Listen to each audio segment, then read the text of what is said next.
as tension over the arrest of an executive at China telecoms giant Huawei intensifies. Now we should follow these and more stories in the Guardian newspaper. Of course, still on this issue, it is suspected that China could be making a revenge move over Canada for the arrest of Meng, yes, the CFO of Huawei. Much as she has been released on bail, we now see a political play taking part, and of course it is affecting business in both economies. It is affecting the truce that Donald Trump and President Xi Jinping have been trying to work out to see that US and China can, of course, operate favorably in the market. Now, moving on to other updates in The Guardian still, the headline is this: Theresa May defeats Tory coup over Brexit deal, but is left damaged. Now, we do understand that that the European Union had agreed to the Brexit deal, and the comment that they made was, this is the best deal ever. However, the challenge we see coming up right now is the UK Parliament still wants to debate the deal.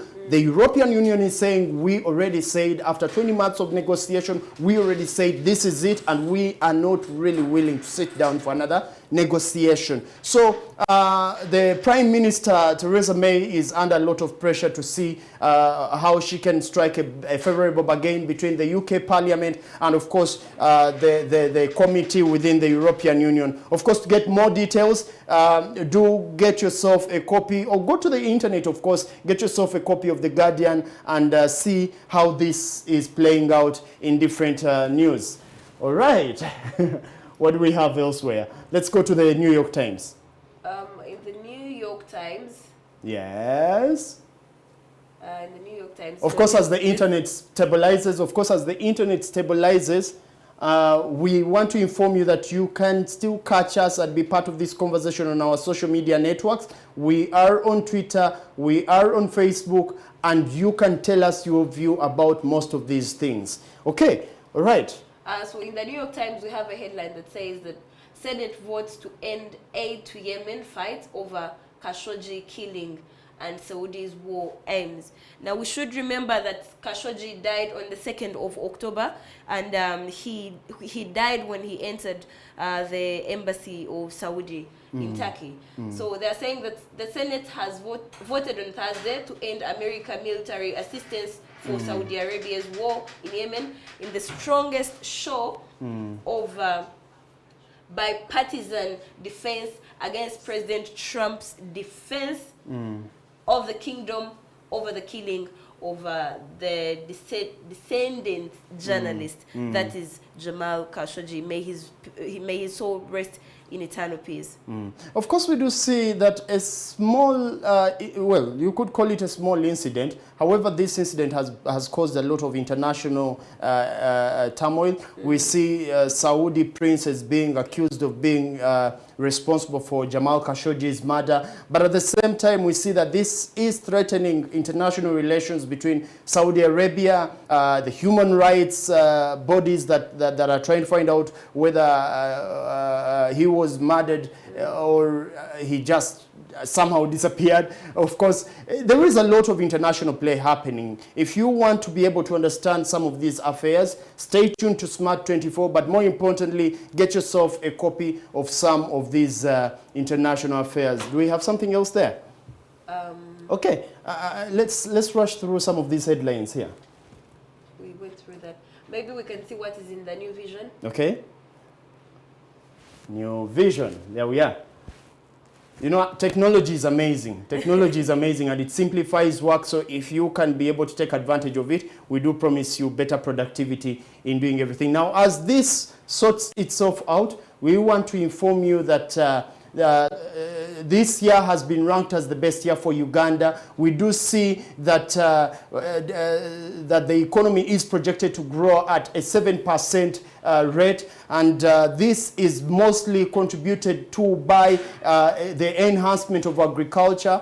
And of course, there is a lot of policy recommendation to policy makers from analysts that the government should put a lot of effort in enhancing the manufacturing sector. Why? Because it is predicted that enhancing the manufacturing and industry sector will create more employment. Today we have more educated people and less jobs for the formal industry. It should be noted that 51% of the Ugandan population is engaged in the informal sector, of which that shows that there is a lot of potential for both agriculture, manufacturing, where people can learn on the job, and of course industry. Have we been able to get some of these? Okay. Now in the New York Times, in the New York Times, we have a headline that says Europe's central bank ends one of the biggest money printing programs ever. They're saying the end of the so-called quantitative easing effort is a milestone for the euro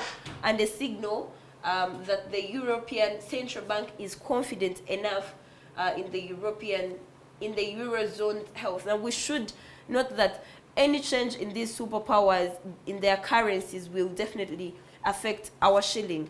If the dollar goes up, it means our shilling is becoming very, very weak. And if we have a dollar coming back down, it means our shilling is doing very well. Yes, indeed. Of course, stay tuned for these and more right after this break.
back. Welcome back from that brief break. And of course, remember you're watching the morning show known as Smart Rise here on Smart24. And you can stay part of this conversation on different platforms, starting with Twitter.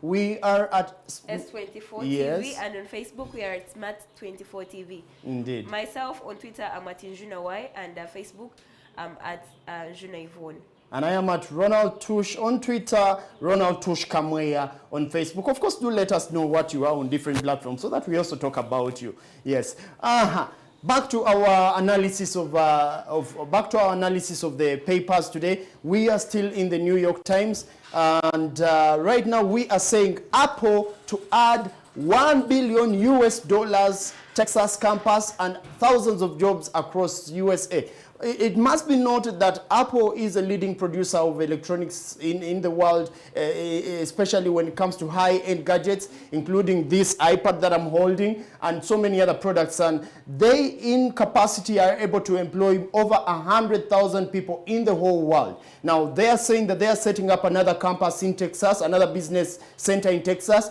and it is suspected that they will employ about 1,000 workers. That's why here they're saying the technology giant said it would also establish new 1,000 worker operations in Culver City, Calif, San Diego, Seattle, and of course other cities. So get yourself a copy and see how Apple is going to enrich the economy of the USA.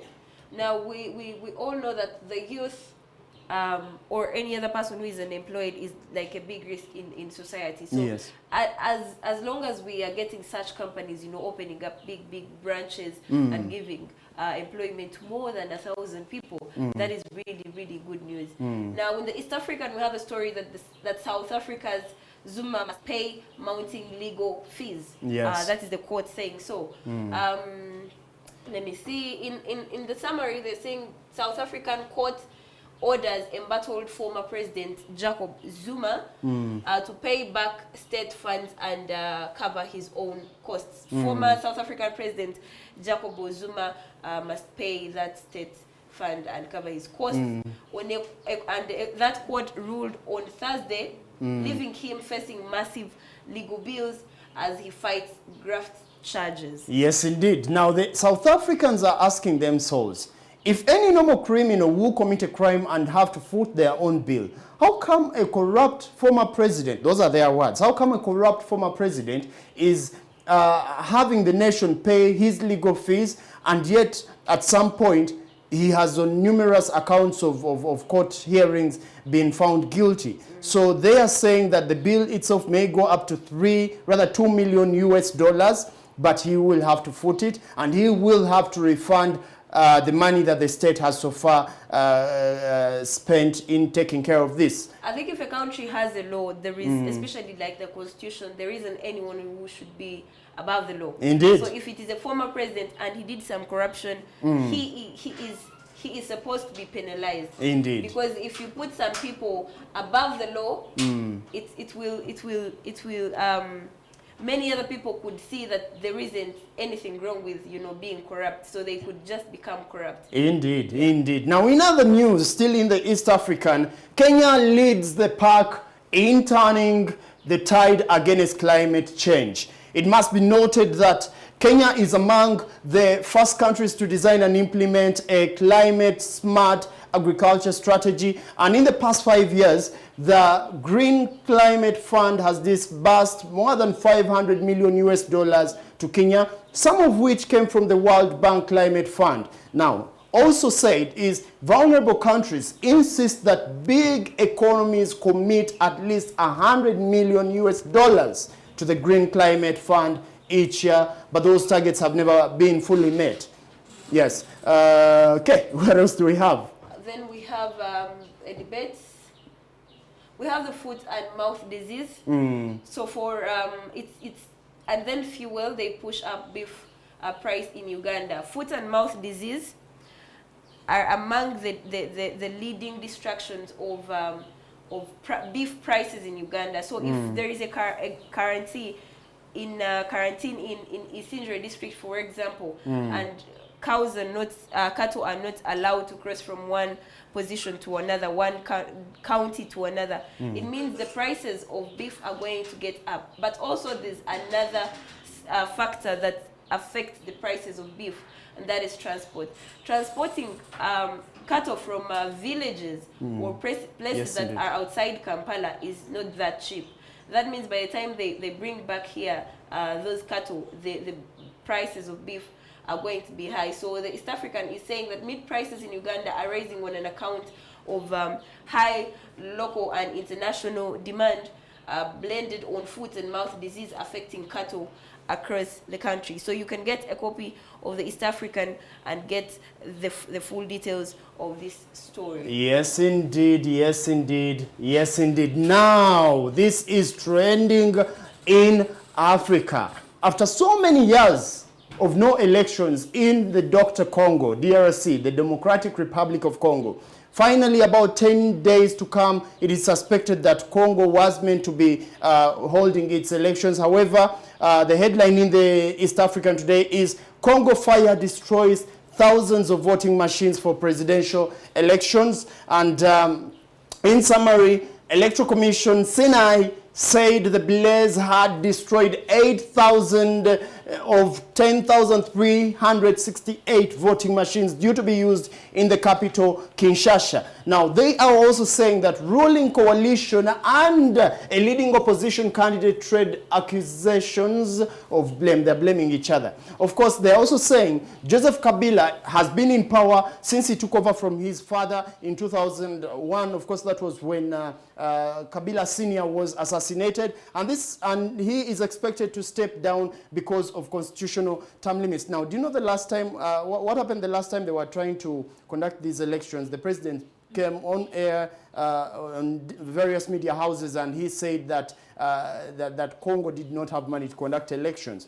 And this at some point keeps bringing out the issue of how African presidents in the political arenas, they will say that African presidents want to stick to power for no proper reason. Of course, that is something debatable politically.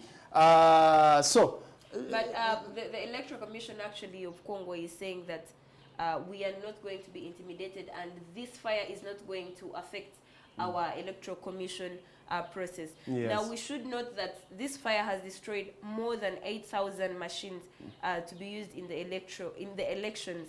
But these machines were more than 10,000, yes, but 8,000 of them have been destroyed. So we see that they need really a lot of money to get more machines to be used in these elections. Yes, Yvonne, of course, as we go to that, it is important to note that despite the fact that they have been banned, initially the Congolese were suspicious of the nature of machines that had been bought. In fact, it is on record that they said these machines could have been already tampered with. So there is a very big debate of who is to blame. Is it the government? Is it the two opposition leaders who are actually blaming each other? What is the purpose? You know, is it because they were in question of the votes initially? Is it because they were in question of the validity of the machines? It is possible that, like it happened in the US, they could easily be hacked and presidential elections would be influenced. So get to understand these political issues, especially from a business perspective, by getting yourself a copy of this story.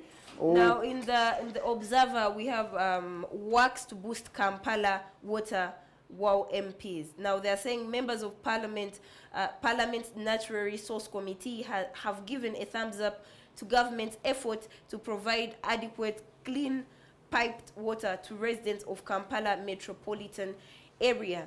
The legislators suspect that construction works will begin by the beginning of next year in January. To get this full story, you can get a copy of the Observer. Yes. Now, we should know that Uganda also faces a lot of problems to do with water. We either have salty water or dirty water, but we do not have enough clean water. Actually, a report by Twaweza Uganda says that that 7 out of 10 people in rural areas of Uganda do not have clean water. Yeah. Yes. So we see that the government has really a lot to do in this arena. Yes, indeed. And right now, let's dive into our forex rates for the day, proudly provided by the Bank of Uganda.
Welcome back from that analysis of the forex rates. But before we go further, let us, of course, try to understand why we see, like as always, I think this has been one of the best seasons for Uganda in terms of the stability of the shilling, and we see that as we tend towards the festive season, we expect it to actually stabilize much more. The influence is in various areas, including the international factors coming back, of course, coming back to the internal factors in the country. We've seen a very prospective year in terms of agriculture, and therefore, at some point, it is said that agriculture has contributed to the exportation by a certain magnitude in this particular year compared to how it was in the past. So right now, let's dive into our commodity prices,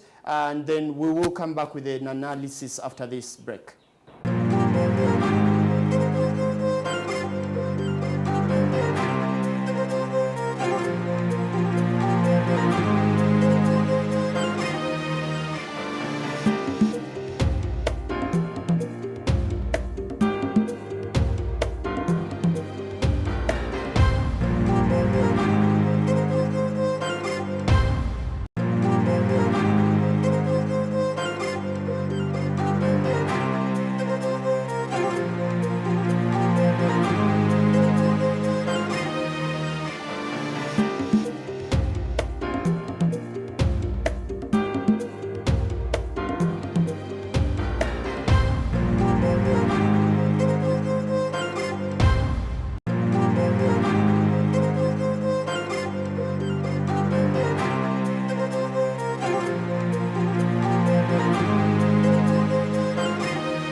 Well, a warm welcome back from that analysis of the different commodity prices.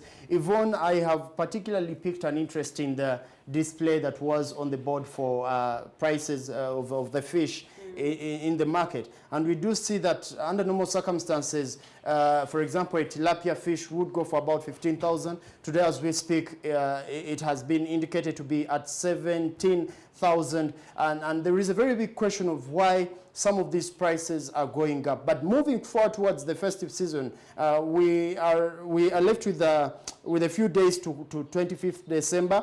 We do expect that most of these prices will even increase higher. What, in your view, could be could be the cause of some of these price escalations? According to the Meteorological Center, Lake Victoria itself, the water levels have increased. Yes. Yeah? So that means that the water now is very deep. The lake is deep. Yes. Yeah? So that means possibilities of getting some of these types of fish is low. You will either get few, or you know that you find that the availability of this fish is low. So the prices will, and then the demand is high, but then the prices, that means they will have to shoot up. Yes, indeed. And of course, remember, fish at some point for Ugandans, especially those in the city center, it is a luxury. So it is important to note that these luxuries are enjoyed mostly in festive moments. The demand goes up, like she has said. The supply is low for this particular season, but of course higher compared to how it was last year. Yeah. Let's know that tending towards 25th December, you may actually find the tilapia going up to 20,000, if not 25,000. Yeah. So for you to be well prepared, I would suggest that, one, if you intend to feed on fish for that season, save some money, some good money, and be ready for any eventualities. But like we told you yesterday, Christmas is not the end of the world. So save wisely and spend wisely. Right now, let's dive into our stock markets.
A very good morning once again. We are glad you're still watching S24 TV, and remember, you can always follow our conversations on our social media platforms.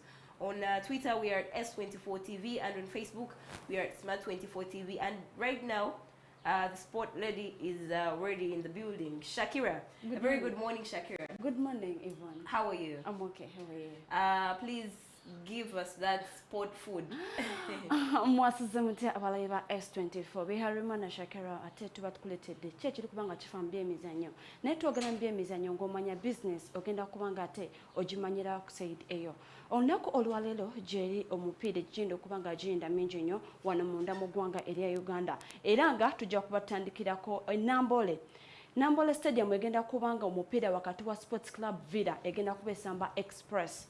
Guno omupiira baire guba gwa byafaayo buli basobola kubanga basinkana. Abawagizi bajja mu bungi era nga n'ebyenfuna bibeera bingi nnyo. Omujozi gwa Villa sawa zino twagenza okubanga tugubulirizaho nga gwa mitwalo 2.5 ogutali original. Nga original kuba gutunda emitwalo 7.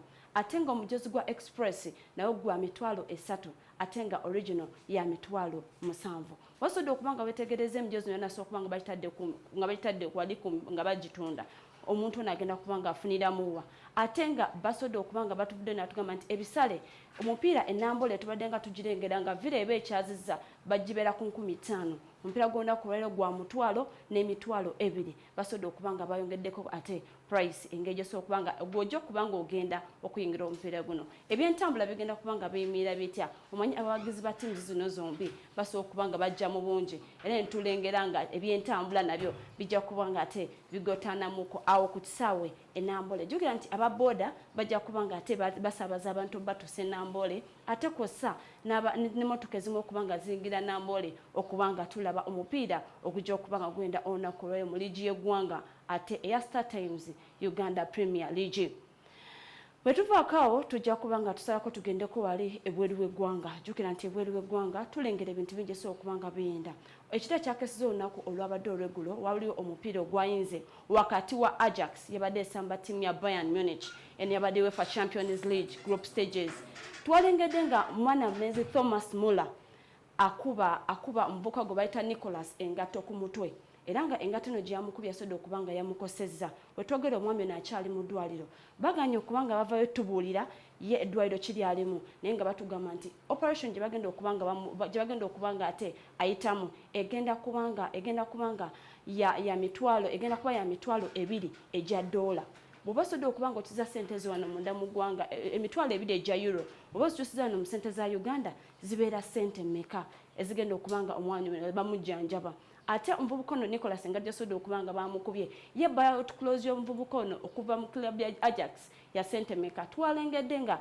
omuvubuka Nicholas buyout clause ya mitwalo 38 egy'ensimbi era nga ttiimu zayinyenye ezasobola okubanga zaali zimwagala mu transfer windows.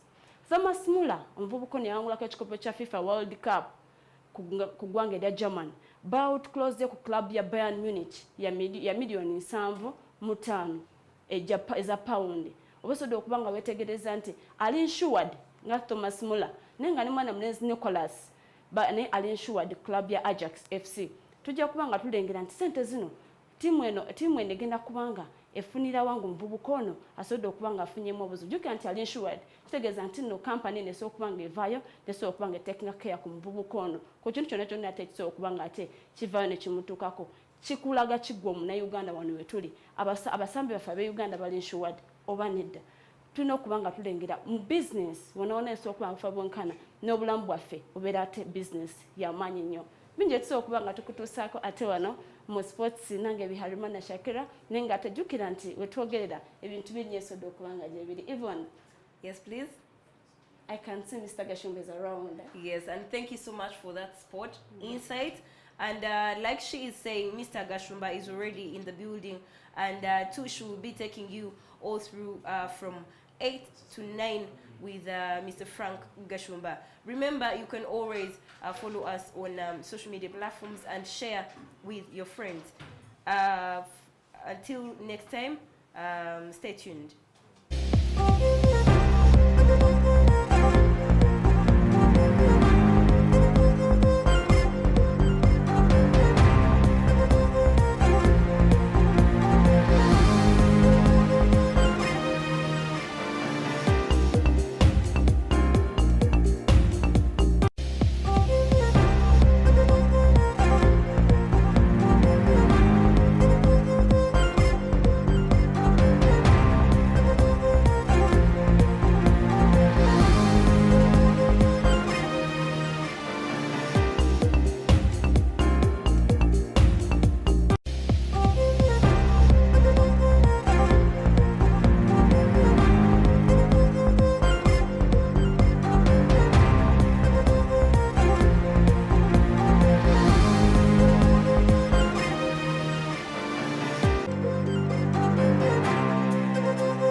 A warm welcome back from that break. We are still on the Smart Rise show here on Smart24. And of course, as always, we try to bring you the most accurate, most relevant, and of course, most important information for you as a business leader. And of course, one who aspires to be a business leader. Now, as of 2016, statistics from the Uganda National Bureau of Standards, hey, you boss.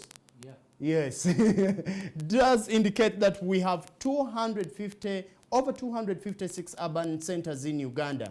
And of those, the population comes to a total of 7.5 million. However, among all of those, only Kampala has more than 10,000 people in those urban centers. Specifically, it has 1.7 people. Of course, that is as of 2016 statistics. So today we want to understand bintu ki ebikeeza abannayuganda okujja mu kibuga nga bulijjo tuli ku Smart Talk yaffe n'omukulu Frank Gashumba wa sisimu ka Uganda. Tukwaniriza sebo. Sebo oli bulungi? Ndi bulungi sebo. Onyumidde emikolo.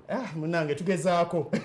Ate bangambye nti leero togenda kwambala suuti konze kankusinge. N'abantu abambala suuti baba they are there to impress. Kati ku myaka nange najambala nnyo ku myaka gyo. Ne kati bwe mbanva wano nga ngenda mu Kisenyi ngenda mu Wino. Yes, sir. Ngenda kunoonya sente. Yes, sir. Ettaayi ebempa obuzibu. You are getting me. Yes, sir. So tuli mu kibuga Kampala. Yes, sir. Bantu bakedde dda mu Wino. Yes, sir. Sawuli yako. Nenze kino nkyogera nnyo buli lunaku nti okeera mu Kampala kyekikkeeza mu Kampala. Yes, sir. Lw'olimala okudefining ekyo ojja kumanya why you have to come to town. Actually mu yivu omu yagamba nti bw'oba toyina goals or dreams teri nsonga n'emu lwaki wali badde ozuukuka. Yes, sir. Wali badde weebaka forever. Yes, sir.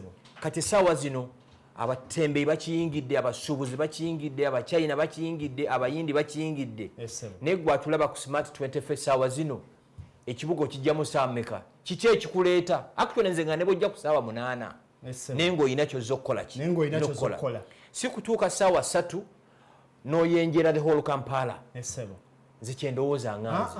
Kankusese okimanyi abannayuganda abasinga akeera mu kibuga naggulawo edduuka kyasooka okukola kugula katogo n'ekikopo ky'obuugi tanakola wadde n'ekinusu n'ekimu naye akulaga nti mu budget ey'olunaku atandikiza ng'omutwalo ng'akimanyi nti transport anamuleeta mu kibuga 12 oba 3 then ataddeko 15,000 eza breakfast tanakola wadde n'ekikumi. Naye nze ndowooza nti bw'aba tannabakola kubanga omuntu aba ne budget ye month ngenda kuspendinga sente meka ku breakfast ngenda kuspendinga sente meka ku lunch ne dinner. N'ekirungi kya Kampala nti mu salary range oba sente z'ofuna era emmere gyeri. Kampala kyenva njagala ey'Enkumi 3 gyeri lunch, ey'Akasanvu gyeri, ey'Enkumi 4, ey'Omutwalo ne buffet. Yes, that's the advantage of Kampala. Era nze sikkiriziganya na muntu yenna nti waliwo omuntu asobola okusiba mu Kampala nga mukozi n'asiba enjala.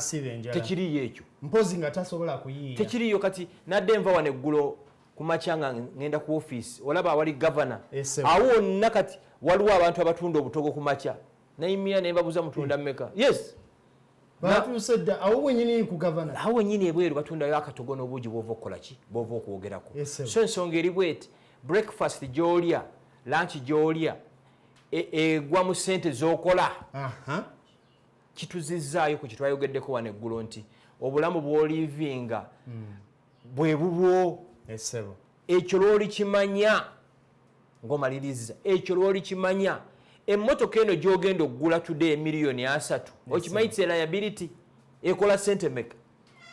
Eyingiza sente meka? Ojja kuvuga emmotoka y'okuva Naggulu ogiparkinge mu kibuga olunaku luzibe terese naye no giservice ngene ogula amafuta. Nzira ngamba nnyo abaana abato abalina buno obumoloka bula wuumu buvitso obwo butono. Akamotoka ako kavuga okajje gy'osula okatuuse ku mulimo okawa owa Uber asibe nga akola. Yes. Kubanga mikwano gyange abali mu Uber baŋŋamba nti ekitone nnyo emmotoka ya Uber ekuwa $25,000 olunaku? No, buli week. Lafuleka ekakadde omwezi banki nga $75,000 kubanze embirivinga n'omubiri guno gwennyini nagwo guyina olina ogusigamu sente sibirivinga muntu agamba nti nze ndieyagala nga nkaddiye nkola sente kati sina bukakafu nti ndiweza emyaka 8 so the little money I make I must make sure that nange ndabikako beautiful kanku example singa ofunye loan salary loan n'ogula emmotoka milioni 25 salary company bwekuwa salary loan kitegeeza ku musala gwo bajja kutemangako oba 30%.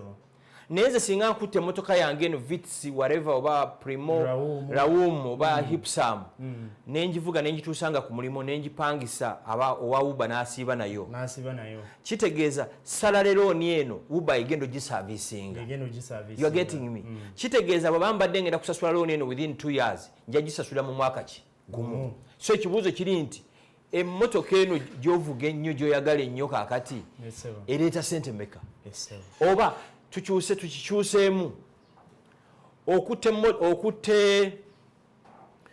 miliyoni 3 gyewewoze mu kampani mwokola wano Quest 24 bakuwoze miliyoni 3 oguze emmotoka miliyoni aga 3 nze nange bampoze miliyoni 3 nguzeemu obumoloka 3 kubanga obumoloka obukozeeko ku miliyoni 10 obufuna ate nga tebunywa nnyo beautiful naye nga ate buli kamu kajja kundeetera emitwalo 25 buli week omwezi mba nkola miliyoni ezi 3 ku miliyoni 3 ezo kitegeeza kansevingeko miliyoni 2.5 buli mwezi kitegeeza mu bbanga lya myezi 10 mba ndi kumpi kumalayo ki sente z'obumotoka bwe naye kaakati obeera obaliridde amafuta obeera obaliridde omukozi gw'otadde omukozi ampa mitwalo 25 flat ye nga asasudde amafuta naye ajjeeko ezize that's the deal yes that's the deal ye yateekamu amafuta nze nkola omulimu guli gumu ku servicinga motoka ate emmotoka tebagiservicinga every month so betulina okutunuulira wano Quest 24 nti yes emmoloka eyo gyovuga today muba obbizi muba ogi otuuza kitiibwa naye nga mu mutima muli ofa ate ekikyula ekirala nkiraba Uganda wano emmotoka is not a sign of success. It's not. Unfortunately, generation yammwe n'amawulire gano fake news zena mu Uganda mutandise okuleta embeera nti emmotoka is a sign of success. Bayimba n'ennyimba sebo genda ogula emmotoka. Ate nno waliwo omusajja ringtone eyo yagiweereza taata wange. Taata wange n'ankubira simu emirundi nga munana gamba ba Airtel bajjeko nze naguladde emmotoka okuva mu myaka gy'enkaaga.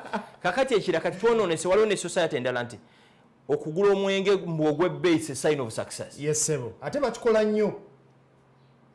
Naye ate ekirungi nze ndudde mu Kampala muno tewali muntu agezezzaako kweraga awangula sigigenda bamentioninga mannya wano buli mwaka wali wajja naye nga ate tubamanyi sisobola kubanga amateeka teganzikiriza bamentioninga wano naye buli mwaka wabeerawo abazze ne balivinga obulamu obutali bwabwe ne bagula omwenge ne bagenda mu club governor ne bayiwa omwenge ne basuula ne ssente naye nga nannyini club eyo alina ebizimbe mu Kampala naye gwe gwasuula ssente si kizimbe n'ettafaali oyinza okuba opangisa na bupangisa. You are getting me so that's the problem so abantu abangi abali mu Kampala twalibadde twebuuza gwandaba essaawa zino obafunyeemu ki kye tulina okutunuulira kubanga ensi erotetingira mu bintu nga 3 abakola mu government abali mu hospitality those are the hotels n'abali nakasero mu butale kiki otunze nakasero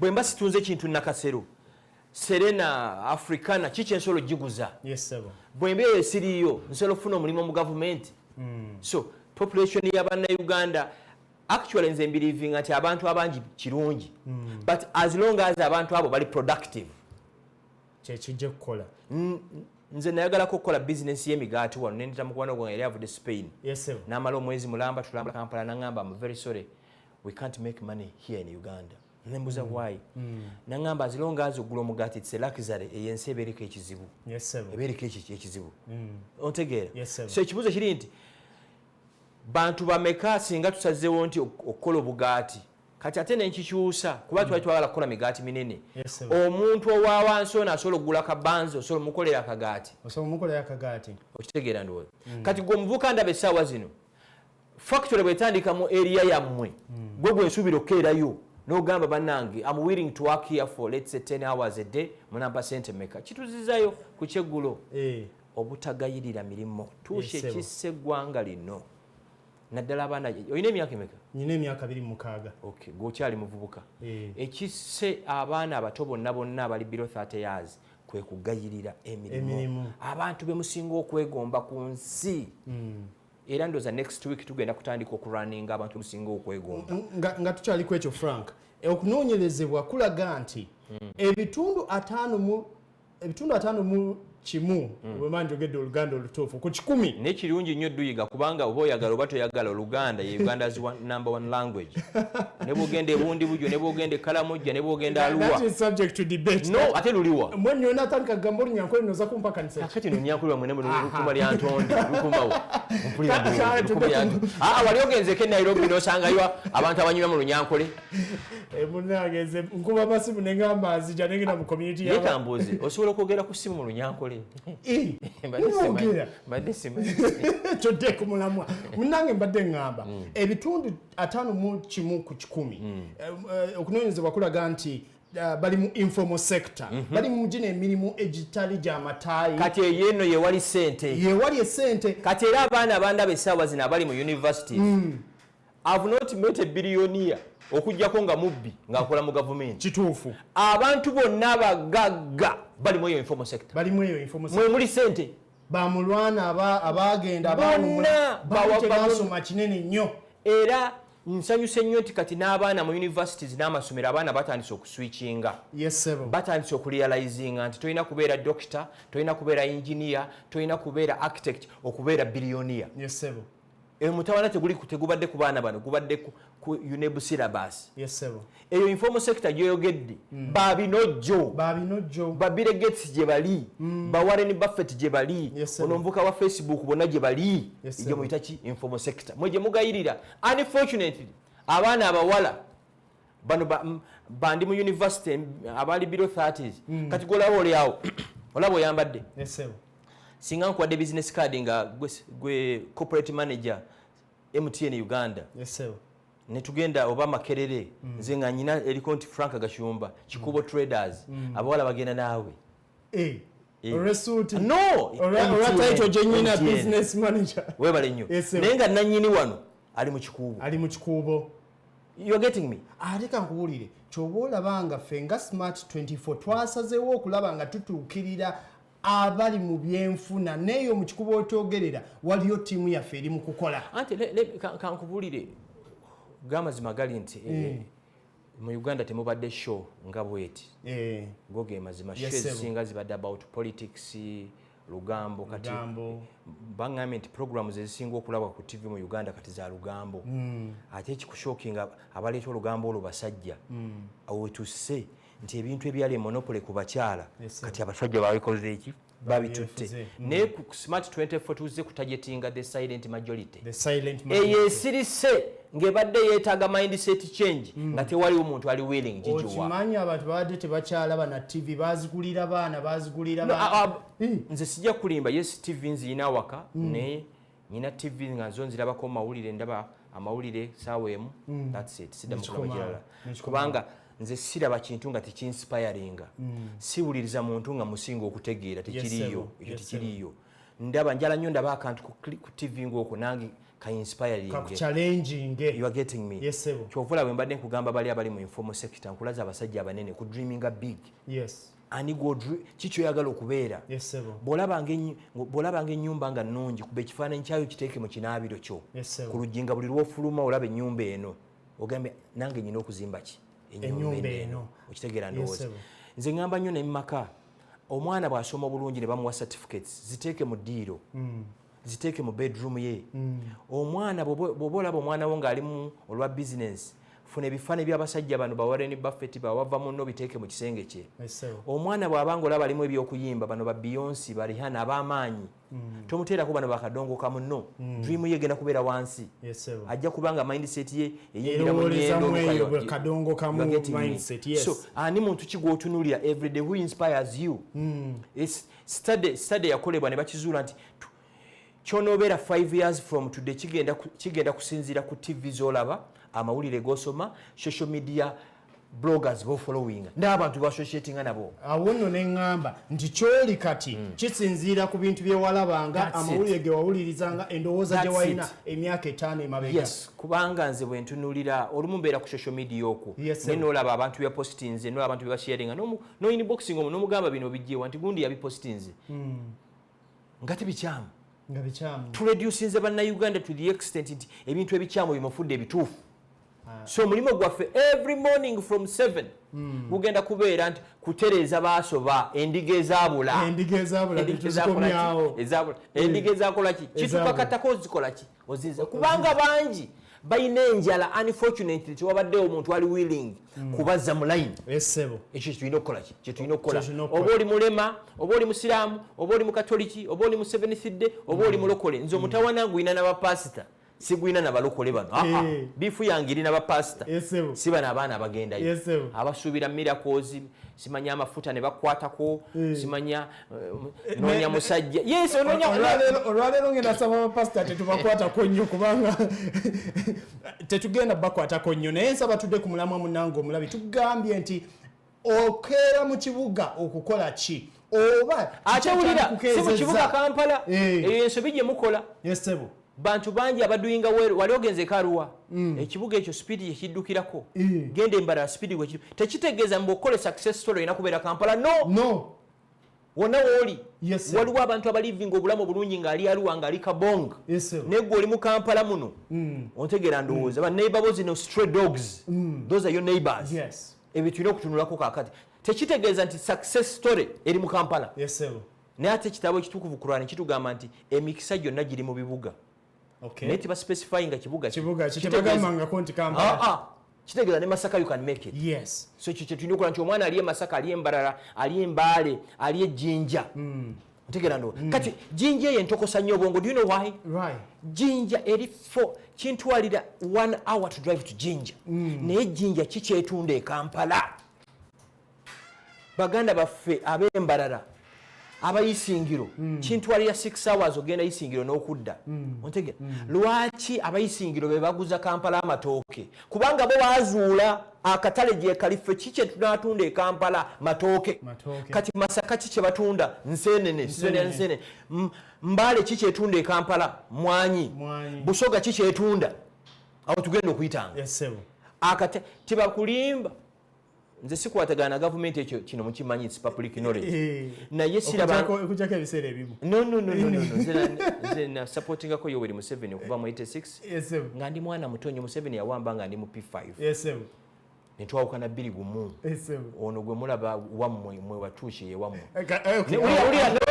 ulira naye sirabangayo road block nga baganya abantu abatawagira gavumenti kutunda bintu sijirabangayo okitegeera omanye enkoko empanga sente ze bagitunda e Masaka ewaffe bakitunda meka mitwalo 3 kitegeeza enkoko 10 eyo mitwalo ameka 3 next time njala nkuleetera figures wano weetaaga kulima watermelon meka ku eka ofune milioni 7 toyina kuba nti oyina ettaka waliwo nettaka lyebapangisa waliwo nettaka omunagamba tukole bagiyita kusharinga oleesa ettaka nze kannimireko waliwo ne green farming ne kabalazi osobola okukolerako ennimiro ez'amaanyi ate ne zivaayo obulungi ebyo bye tulina okukola naye saagala kulimba bino bintu bino byenda bulamu ku TV mbu omuntu yalunda ekyennyanja n'akirundira mu bbaafu nekiweza kilo 4 awo sijja kugenda yeeyo ono yalima ekyennyanja nekikulira emyezi 2 kati naye mugagga nno ffe twagala kujja abantu mu bugagga tebakulimba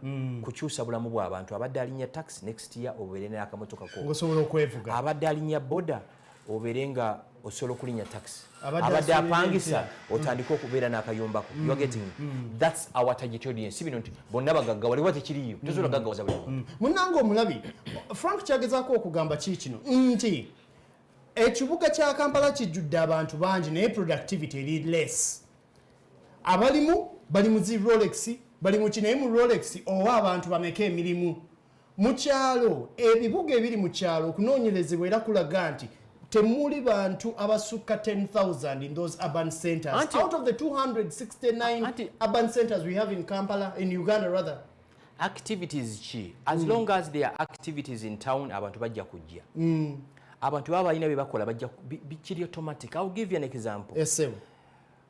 njogedde ku isingiro njogedde nnyo ku mbala. Do you know why? Amata getunywa gava mu west, amatooke getulya gava mu west, ennyama gye tulya obumonde buveeyo. Kati mpulidde carrots ziva Rwanda, gonjo ono gwe mulya mu Kampala kati ava Congo. Ontegeera abakongo batujjako tutya market nga tuli wano, emiyembe giva Kenya. Nabadde mu supermarket emu mu Kampala nga njagala bagiyita batya nkyerabidde erinnya so ekibala ekyo nkoma mawanga bagiyita, I don't know how it's called in English. Naye ziva Egypt. Kyetulina okwebuuza ffe nga ffe kikyo mirundi agiyita engalabiyo mu Kampala ogireeta kukola muki nga tukyali awo mutukkirize tuwumulemuko katono tukomewo n'ebirala.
Welcome back from that break. Of course tukugambye oli ku show yaffe eya Smart Rise atenga eno show yenyini gye tulina omukulu Gashumba bagita Smart Talk. Smart Talk twagala leero tulabe tukyali ku mulamwa gwaffe lwaki omuntu akeera kikeza mu kibuga. Tukyalina omwami Frank Gashumba. Actually nyina kyenzijukidde. Esebo. Kati companies zino ez'amasimu zigaba data wasirinye 25 ekiro from midnight to 6. 2500 wako 1 GB. Anti zili 12. 2000. Good. Kati kitegeeza nti singa nze ndi mu bintu bya IT, social media n'ebirala. Kitegeeza nti nze nja kukola kuva ku saa 6 paka 12. Paka 12. Emisana nsobola okwebaka. Kubanga sina sente bulungi, sina capacity ya kudownloadinga GBs ku sente zennyina. Kati nze mba nkola kuva ku 6 paka 12. Kakize ku smartphones zino zembalaba nazo. Mwina smartphones but are you smart? Kyekibuuzo kyali badde ozikozesa ki? There are over I think 1,000 applications. Ne bannayuganda tusinga kukozesa WhatsApp, Facebook oba nekyekirala n'abawala Instagram. Instagram, yes. Kuba baga kati Instagram eddukira ku speed ya Facebook. Do you know why? Abawala kibangwira okuba akafaananyi n'akawanika. Selfie. Enera ate abamu bakuba ne beerabira atuga nti ali ku Serena nenga plate za kaveja bali. Tewena bya nti osobola okubeera ku mbozi yaffe eno. Tugambe kyolowooza. Tuli ku Twitter yenze @Ronald Tush ku Twitter. Omwami ono Frank M Gashumba.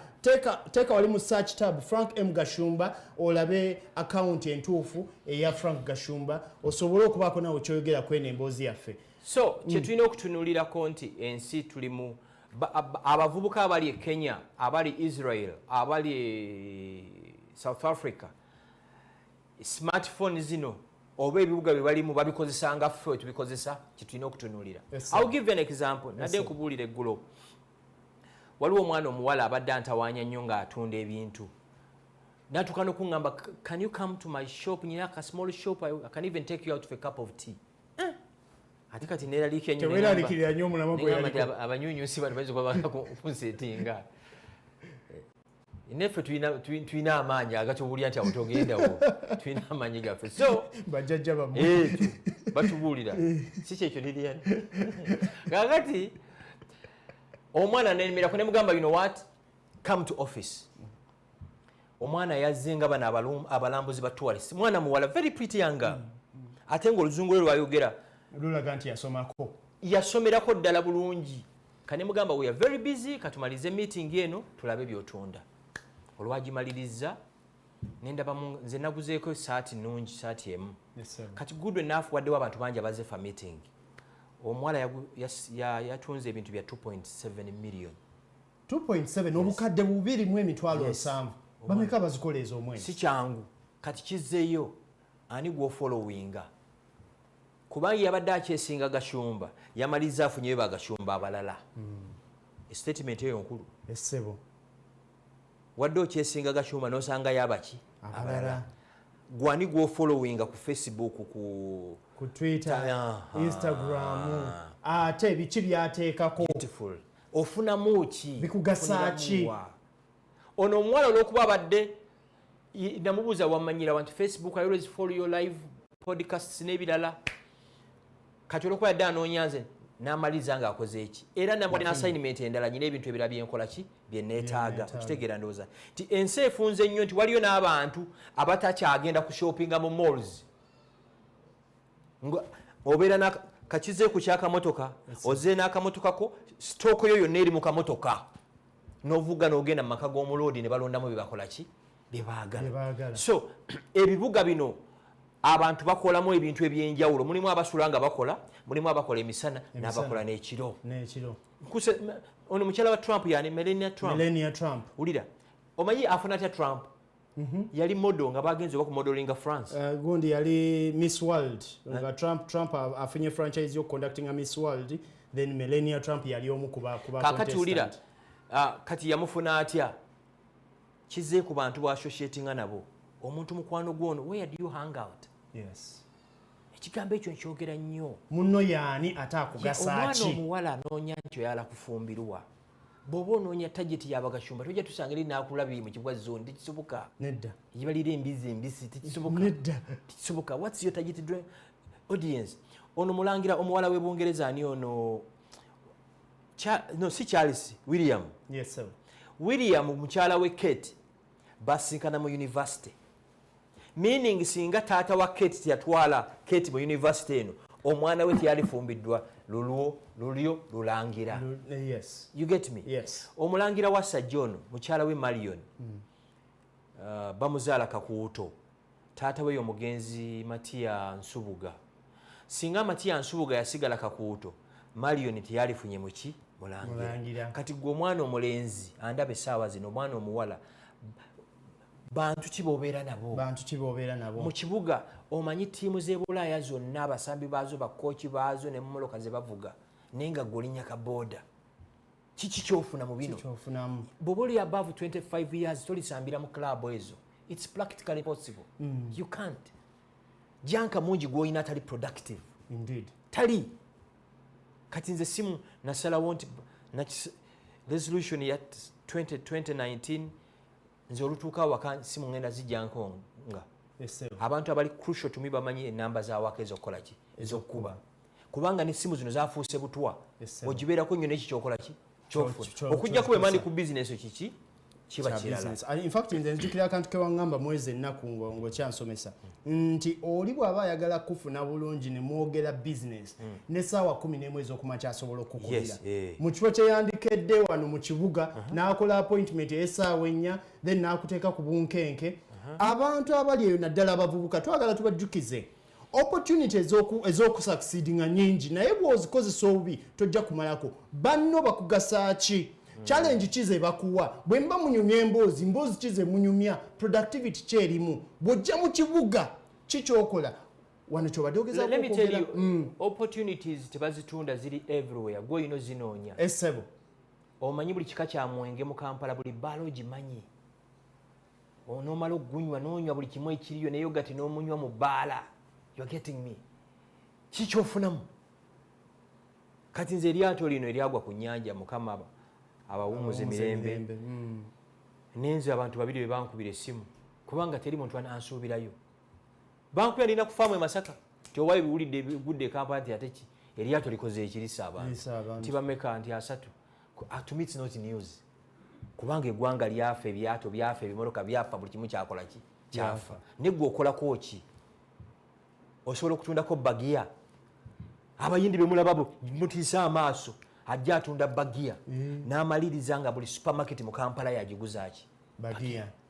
ontegeera kitulina okulwanako wano ku S24 nti emirimu gyonna egibadde gitwaliddwa mukama sayala kukozesa nti mbeere wa kusosola mu bantu abachina abayindi gidde eri bannayuganda ekyo kisoboka ku mindset tulina okirwanako kigende mu masomero kigende ne mu maka in fact kati ozijukiza waliwo abadde bateeseza gavumenti nti buli project gavumenti gyayagala okukola ng'ekkawa wansi wa biliyoni 3 gavumenti egirekera abannayuganda no tekisoboka mbooza lwaki sebo n'abo abakiteesa banoonya tubyemu tutya yes sebo kati kankula olaba swamps eziri across Uganda abachina batandise ozirimiramu ebyennyanja ne swamps ezo zimaze emyaka 10 bajjajja ne bajjajjaffe bazirekawo lwaki bannayuganda siffe tulimiramu engege ezo ne tuzitunda tetulina okutunuulira opportunity tetwasobola giraba nga teyali Uganda situlina capacity Nigeria bangambye yagala amata gava e Uganda situlina capacity supplying mata Nigeria nafunako deal olumu ya kutunda nanansi kata nenve kata eyo nga manyi obugagga mbumazi nemmala wano wiiki 2 n'empita omusajja yali antutteyo najja wano nangamba Mr. Gashumba omututeeka yongeriwero gye balimu enanansi nangamba these are nursery beds enanansi eziri mu Uganda nga bajja ziriira mu wiiki ezi nga zikoze ki tetulina okutunako kakati yes sir Minister wa agriculture commissioner mu agriculture impact ki gye bakoze mu society fetwa ndoza batwali oba mu Africa oba fetwa tusinga okutunda emwanya I don't know ne kati Ethiopia yes kati lwaki ate kya nze sikyagala kutunda mwanyi zino coffee seeds lwaki situzi roastinga netu addinga value yes kuba bangambye nti emmwanyi z'embaale ze zisinga akawoowo.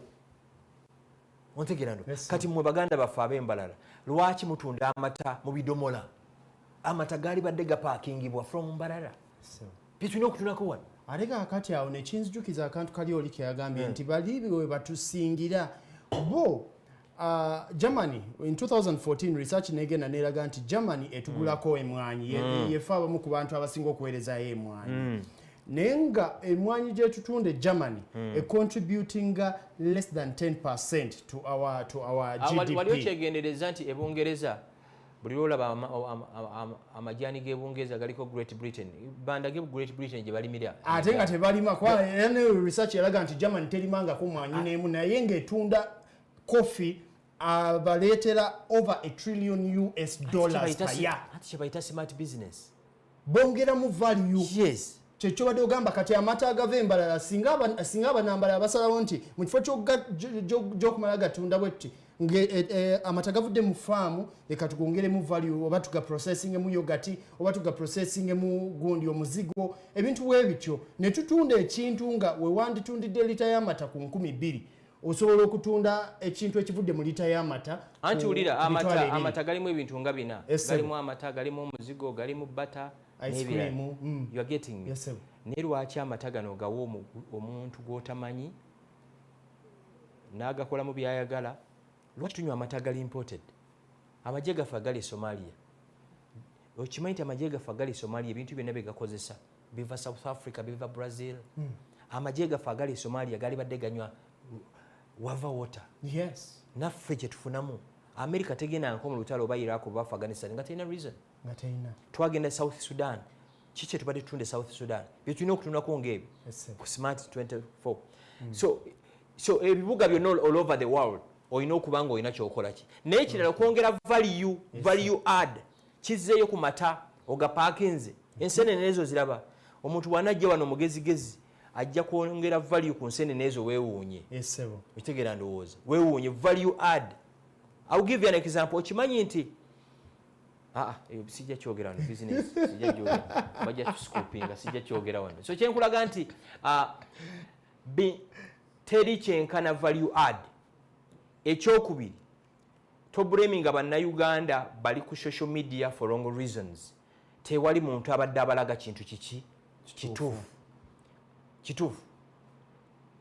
The moment you do that ojja kwesanga nga Kampala yonna ekeera wano kwesi 24. Abazadde bagenda kukeera nga bagamba abaana baabwe bave mu bitanda balabe ki. Balabe S24. Yes. Era babagambe olumala giraba mu ndeyo mwebake. Kubanga omuzadde teri muzadde ayagala mwana we butabeera bulungi. Abazadde baweerera abaana mu masomero abaana babeere bulungi. Ne tekikwasa nnaku nga kuweerera mwana wo ninaaba nga tali productive. Omwana bw'atabeera productive abeera a threat to the society. Kati nganze ekinnuma ekirala amabaala gonna kati mu Kampala ebizimbe kwe tupangisa byabannaffe bemutegedde. Kati amabaala ag'ebbeeyi g'Abaeritreans abasula bagomoka baana baffe. Omwenge gwe banywa guli imported. So sente zonna zifuluma buki? Zifuluma bufulumi. Kati eyo generation yamwe batuushi. Kati waliwo generation ene eyakaveera. Kuba kati waliwo n'akaveera ak'ebibiri. Nali erire eyo waliyo omwenge gwe bayita BMW.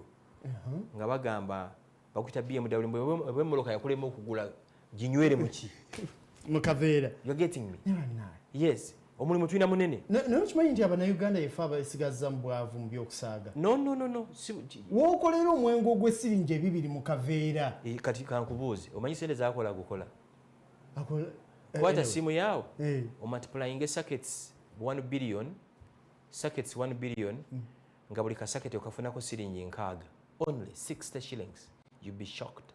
Lwaki MTN Africell oba Airtel ekujjako siringi 5 ez SMS goyinza ziraba ng'entono nenga batebafuna. Yeah, boba budgetinga ka profit margin katini but big volumes. Bukibeera. Ye system yemu ne banafa abayindi gye bakozesa mu maduuka gaabwe. Taseera kintu kye alekako ka margin katono takodde walira sente bana Uganda okwagala nnyo okulya ku sente oli ekintu kyewandi mutunze 200 n'oyongeramu 10 lulamba. No, omanyi kwe kiva abayindi babakuza babagamba nti first transaction gyokola n'omuntu muba strangers.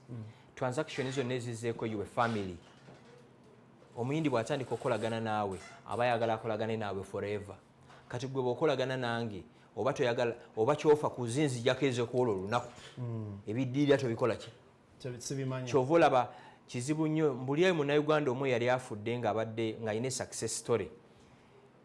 Abaana be ne bateking over legacy ye. Usually ono bwekasita amala okufa n'abaddiridde bwebikoma. Naye abayindi kati otunda bano bametta baagakaani sente zibadde generation tuki. It's a culture. These are the values they treasure. Nga bw'olaba Abanyarwanda n'Abanyankole nti balina okuba n'ente. Okitegeera donte Abanyarwanda Abanyankole bakyuse mbatase n'okuleeta ente Frisian biki ebyo. Naye bakimanyi nti Omunyankole naddala Abahima alina okuba neki n'ente. Kati bo Abayindi bakimanyi. Era ekikyalemeseza yindi yogenda mu World Cup kiri kimu.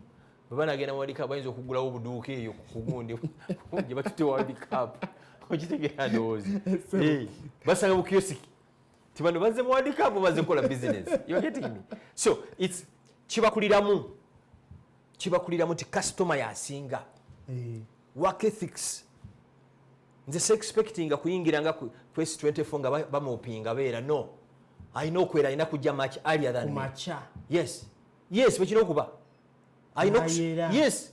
Oyina okusaininga contract yotuuka saame kanti 10 kubanga tiimu y'abatuushe etuuka meka 430 for example. Yes. Era nga tonaba kudimandinga company kufeeko gwe kiki ogiwadde. Awo tujja okujja next time. Kiki okoze eki? Kiki owadde company. Basasulira value gy'ogyongerako oba for example tuyinza okuba nti buli lwe bakuba akalango tulina okunywa juice oba tulina okunywa chai. Department ya chai emulese mu budde. Kwa bwe tulaga mu maaso tugenda kubeera ne ba partners abaleeta ebintu ng'ebyo. Kati bo Abayindi abo batusingira. Batusingira n'aba China. Yes. Office wali waffe omanyiyo. Yes sir. Office eyo bwe twali tugenda ogipatitioning story eno njogera nnyo buli lwampita okwogera mu bantu njogera nnyo egy'ekifaananyi. Twafuna quotation z'abantu basatu. Omu China yali atuwa million, I think quotation yali 37 million 38 million to partition. Okupatitioninga kuteeka mu obudukulu mugundi mu office. Kati omuyindi nga tugambye 34 M. Munnayuganda nga tugambye 29 million. Kati polo sister wange yaliwo mu office n'aŋŋamba nti sente zoboziwa munnayuganda sooka waabe ku police Jinja Road police ogule ne box ya Panado. Nemuuza why nanga atajja bikola. So ne tusalawo as a team let's hire the Chinese. Nze bwe mba nkola business I don't care gwe mpadde sente ana deliveryinga. Omuchina n'aŋŋamba mi omanyi oluzungu lw'Abachina olwo lwabiraka. Naye balina sente. Samu. Mu oluzungu mwogera lulungi. Naye mutambula n'abantu 10 n'abanyanja mutamanyi gye baavudde. Oluzungu lwa mulwogero lukoma Ntebe, Spain tibalwogera, Italy tibalwogera, Germany tibalwogera. Actually kwogera oluzungu olungi ng'oli bubi ate asoma akusinga. So omuchina nga me give me work 4 day finish. Deposit 50. Olunga ategeeza ki? Nti bw'omumpa omulimo munaku nnya ajja kuba agukoze eki? Agumaze. Naye tulina omuwaako deposit 50%. Me deliver material site pay balance 50. Nga kyategeeza bw'aleeta material tumuwe balance. Eŋŋamba ono ng'atabuse. Kane ngamba sister wange nti genda omuwa omusajja oyo miliyoni 2. Ng'amuwa miliyoni 2. Twamuwa sente za around 11 ezijjukira by 2. Yali atandise okuyiba material. Yes sir. N'aŋŋamba n'atandika okukola. Kati olwatandika okukola oluna enkeera frame zonna ziyimiridde ne frame azitaddemu ezenzi. Baasula bakola. Baakolanga okuva ku ssaawa emu ku makya paka 4. Nkusesa ki? Ye mu China naye akola ne bannayuganda. Kitegeeza bannayuganda bakozi ne balakinga leadership ne mentorship waggulu. Kakati olwamala okuteekamu frame zizenji naga now finish. Pay balance. Ne mubuuza you've not put in the doors. Nanga no balance no door. Kati naye kubira mukwano gwe yali amumpadde musajja mu China. Musajja mu China. Ne mugamba musajja alemye okuteekamu enzigi. Kati ono n'akubira mu China munne n'amukonvinsinga n'akola. Yes sir. Office yagimala mu nnaku ezi 3.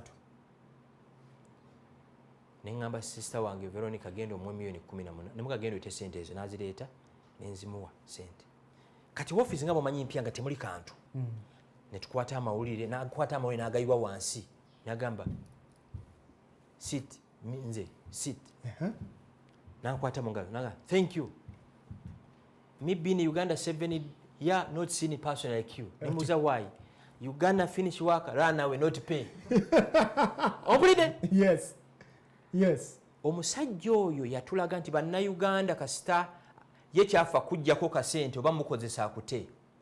Do you get my point? Yes. Nga kyategeeza nti akolaganye ne bannayuganda bangi ne buli lwamaliriza emirimu tebamuwa balance. Omusajja oyo simanyi business ze naakakola naye okuva olwo olwa relationship yasooka kati gwe andaba essaawa zino kintu kikulu nnyo.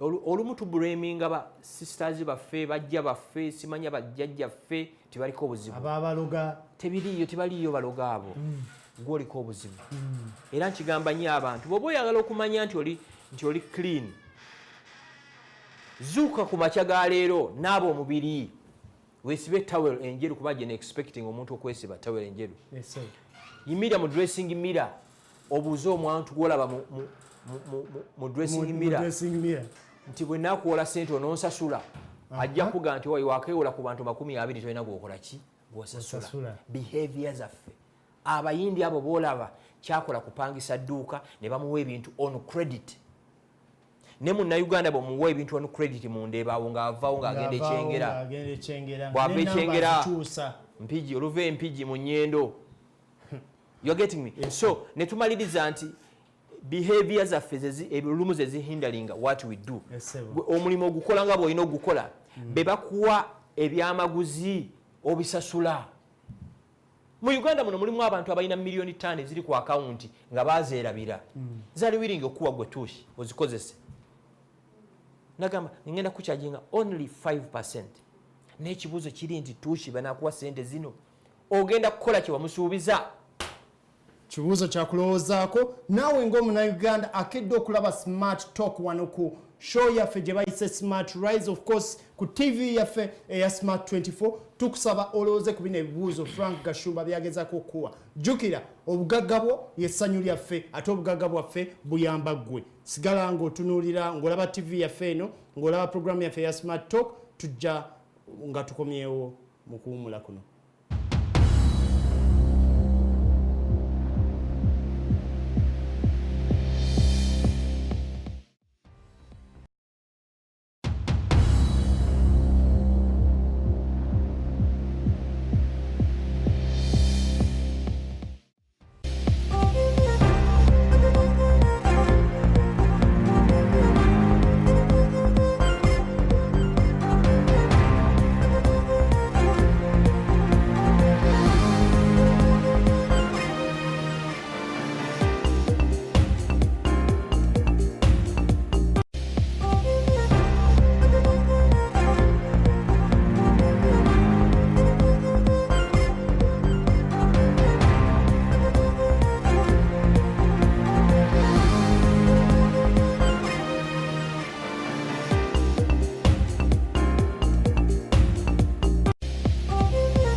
tukwaniriza nate kulikayo gyobadde tukyali ku show yaffe eya Smart Rise ate sawa zino tuli mu segment gye tumanyi nga Smart Talk ne Frank Gashumba ekigenda okubeerawo bulijjo okuva ku Monday paka Friday sawa 12 ez'okumakya paka sawa 4 ono omwami agenda kubeera wano ng'atusisimula mu ngeri ye ku show yaffe eya Smart Talk. Teweerabira nti osobola okubeera naffe ku social media ku Facebook kwetuli nga smart24 Frank M Gashumba ate ne Ronald Tush Kamweya, ku Twitter kwetuli nga S24 at Ronald Tush at Frank Gashumba, naye okubeera ne account entuufu googlinga Frank M Gashumba ku Twitter ojja kuba ng'ofuna account ye entuufu. Frank, tukyali ku mulamwa ogwa lwaki omuntu yandikedde mu kibuga. Omuntu of course yalikedde mu kibuga ng'alina ensonga n'ekintu nakyogeddeko baggulo nti si buli muntu nti alina dream, waliwo abatalina ki Dream. bangi bantu tebalina dreams, bantu tebalina goals oba abaziina nga buli micro gw'odreaminga kubeera nti oli ku CNN 10 years from today naye nga gw'olina ekikyakola ki sikyaloota. I'll give you an example. TV etambula etya, gw'oli wano you are doing a live show, waliwo abali mu production, waliwo abali ku social media, waliwo abali ku zi camera. yes, n'ekibuuzo kiri nti bonna bali committed. Gw'ojja kubeera ng'oli committed nnyo nga waliwo section etali ki etali committed, kitegeeza tebagenda kuyamba talent yo kukula. So bano abantu bookera nabo mu kibuga bapulifutinga talent yo, ekyo bw'okimanya ng'omaliriza beera n'abantu bataano abali productive. Nze era neewuunya omuntu n'oba n'abantu 1000 abantu 1000 mu simu yo eneyo ekizibu kya mitwalo 10 tewali ayinza kuyamba, tewali n'omu ayinza kuyamba. oli mu WhatsApp groups 25 naye toyina mulimu, ne buli awali omwenge omanyiiwo. You getting me? Buli wedding meeting ogigendamu, buli launch omanyi launch ezo za bwereere emyenge, so byebyo. So bano abantu b'oli nabo bookera nabo mu kibuga dream zaabwe ki? Kati waliwo the miracle world yo nayo teriiyo. Bo balowooza nti bwe naakeera ennyo nendeekaanira Yesu njafuna miracle, tibiriiyo. Yesu ne bw'osiya akuwulira. Haleluya! Bibyaki? Ensi eddiini gye yava Israel, they rarely go to church. Ne babi nnyo mu technology. Singa okuleekaana kwe tuleekaana kwali kukyusa Africa yali badde nga Tokyo, yali badde nga Germany, yali badde nga Paris. Mbadde ndaba China balonkinze, waliwo province elonkinze ekizimbe ekirimu Pentagon 26. Kati nze bwe ndaba ekifaananyi era ngambye mukwano gwange ali mu travel business nyina okgendayokko. Era abimpeereza amanyi bye njagala. Tayinza kumpeereza Shalasho timbo yalwanye. No. Tebinkwatako. agosimawulire. Kamiliyoni, Bebe Kulu, Bebe Wine balwanyi balwane binkwatira ku. You getting me? Yes, so kyekyo ojja mu kibuga every day to do what? To do what? Asigadde n'awaka ng'oli ku simu yo akola ki? Asinga. Nature self improvement. If you want to improve your lives, tunuulira abantu beweegomba bakikola batya. Kiri all over the world nti abantu abalina ssente bakeera nnyo. By 5, 6:30 abantu abalina ssente bateninga okuba n'emikwano emitono kubanga balina akasengejja era gye mubayita nti balina olugezigezi. Balina olugezigezi, baba ne dreams. Abantu abalina ssente bakyala nnyo okumanya ebirala ebirungi. Bagwe bw'ogenda mu maka g'omuntu n'olabayo akantu akalungi ogananga ako nsobola okukakola ki? Okukakola. Ne kati abantu bojja nabo mu kibuga every day kiki kye baliko ekyo lw'oli kimanya ogenda kulaba emiracle in your life. Ekyo kasita oli kimanya n'ogamba njagala kubeera ki? Njagala kubeera nga nze nsinga okutunda engoye ku social media. Genda onoonye abantu all over the world abakolera business ku social media bukodyo ki be bakozesa. Ekyo kasita okimanya ng'okoze eki ng'omaze. Yes. Ate kirungi kati tewakyaliwo excuses. Nze nzijukira nga tuli baana bato nga ku Christmas ng'eno ejja nga cameraman bw'abakuba ebifaananyi ajja biza ku Easter. Cameraman nga yabasalirawo n'olunaku lw'emikolo. Can you imagine? Bino bya late 1980s, 1990s. Nga yasalawo ne kati biri instant. biri instant okwata bukwasi simu nzijukira twagendanga ku post office awo ya 2000 awo ng'osindika fax nogisindika paka oli lwali giddamu n'okakasa nti yagikoze eki nekakati its instant oli wano onyumya n'ali America terikyalimu excuse oli bwagamba nti ndi ku faamu ngagamba teekako live Facebook live WhatsApp live pekiri kati okulongoosa okw'omulembe dokita babeera Australia bano ne babeera Germany ne bagaidinga bannaabwe mulago n'ekibuuzo kiri nti gadgets zino eziri smart, are we smart? Are we using them the right way? Kati bajjaga Gashumba yatuvumye, yes, are you smart?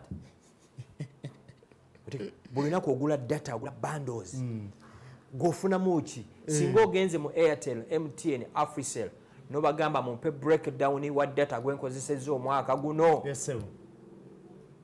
Kiky'ofunyeemu kikwongezaako ki? Value ki? Munnange nga tuwunzika bye binemu ku bintu byetu. Nga kuwunzika tugendanga kubeera wano Monday to Friday.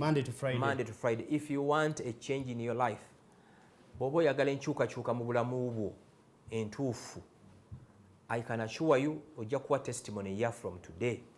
Eno show yaffe tutagitinze the silent majority. Abangi ennyo abadde baava ku TV nga tebakyalaba TV kubanga tebalina bibagasa. Ffe gye tutagitinze ku makya.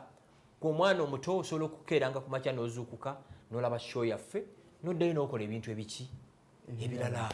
Ate mu abazadde abatulaba essaawa zino ebyo ebizimbe bye muzimba apartments amayumba bwe muba timulese human resource mu baana, you are wasting your time. Actually okuwa omwana ebintu ebingi nga tomulaze babikola batya atabimuwadde asinga. Era nze mbirivinga gwe towa mwana bintu bingi mulage bwe babikola ajja kugula ebyono. Buli ploti etundu ekkololo yaliko nnyiniyo. It's a holiday now. Abaana balina okuzuukuka. Nze mbirivinga children must wake up at 6 bwe kina okuba. Ne bakole emirimu gyonna paka saawa 4. After saawa 4 ng'emirimu bamaze ogikola abaana mubaleke bazanye. Nze mbirivinga abaana balina okwekuba kyedoma, balina okusamba emipiira, balina okubuuka. Bwe kina okuba. You remind me next week nkulage generation y'ebikoko ebizungu. Abaana buli kimu baba wakibawe. Otegera ndo. Ze buli ensanga obwana obubuuka obwekuba kyedoma buwala obwana obulenzi obusamba obwana obutuyana bulowooza. Ensi ekyuse nnyo ffe nga tuli batonga emipiira ffe oguzinga mu byayi. Kati mugigula muki? Mugundi mu zi supermarket. Yes. Abaana mwe abayina faamu zammwe omwana agenda dyalaba ente ziba zitya. Abayindi tuzeeyo.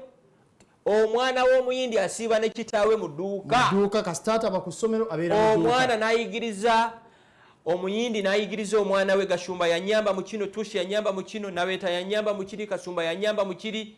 Omwana n'akula nga kitaawe ne bwavaawo amanyi awokutandikira. Mwabamu bamanyi ki okujjako okufuluuta ne Munange jjukira nti bino birowoozo byaffe nga abaweereza si bya TV station.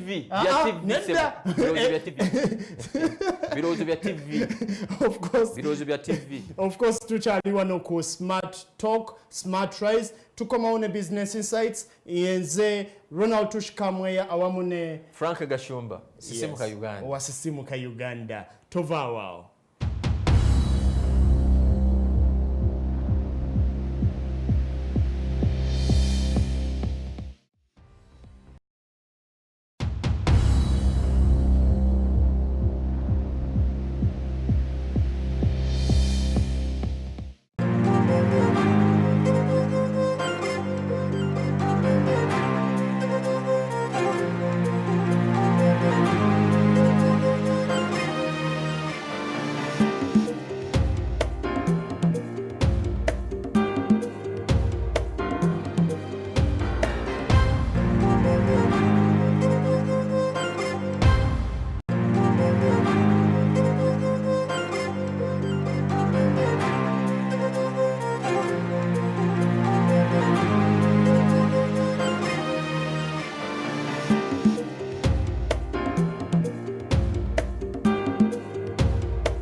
TV, and welcome to Smart Business Insights. My name is Yvonne Ijuna, and I am with Ronald Tushkamoya. Remember, you can follow our conversations on our social media platforms.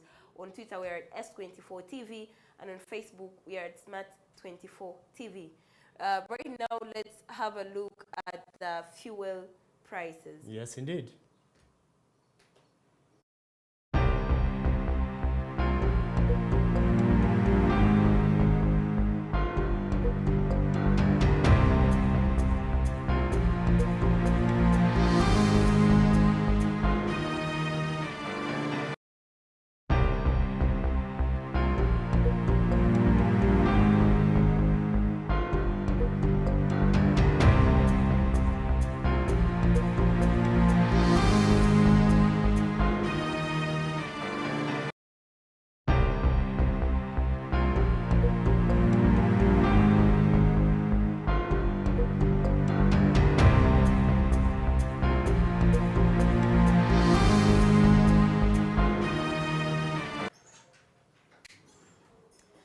A very warm welcome once again, and like you have seen, the fuel prices are slightly increasing compared to yesterday's fuel prices around Ntinda. Right about now, Tush, I would love you to engage me with why you think these fuel prices are raising. Well, thank you so much, Yvonne. For starters, let's understand one thing, that the fuel price play is both internal and external. And for now, let us take a critical look at the external factors, the international factors that influence the different prices. One, it is important to understand that there is OPEC, a body that governs oil-producing countries. And we have seen in the past few months, sanctions, months if not years, sanctions being imposed on most of the oil-producing countries. For example, we have Iran, which has sanctions from America, and yet Iran contributes 22% to the OPEC oil total, so to say, for lack of a better word. And yet at the same time, when Iran has those sanctions imposed on them, they are unable to contribute the 22% oil that we expect, fuel that we expect on the global market.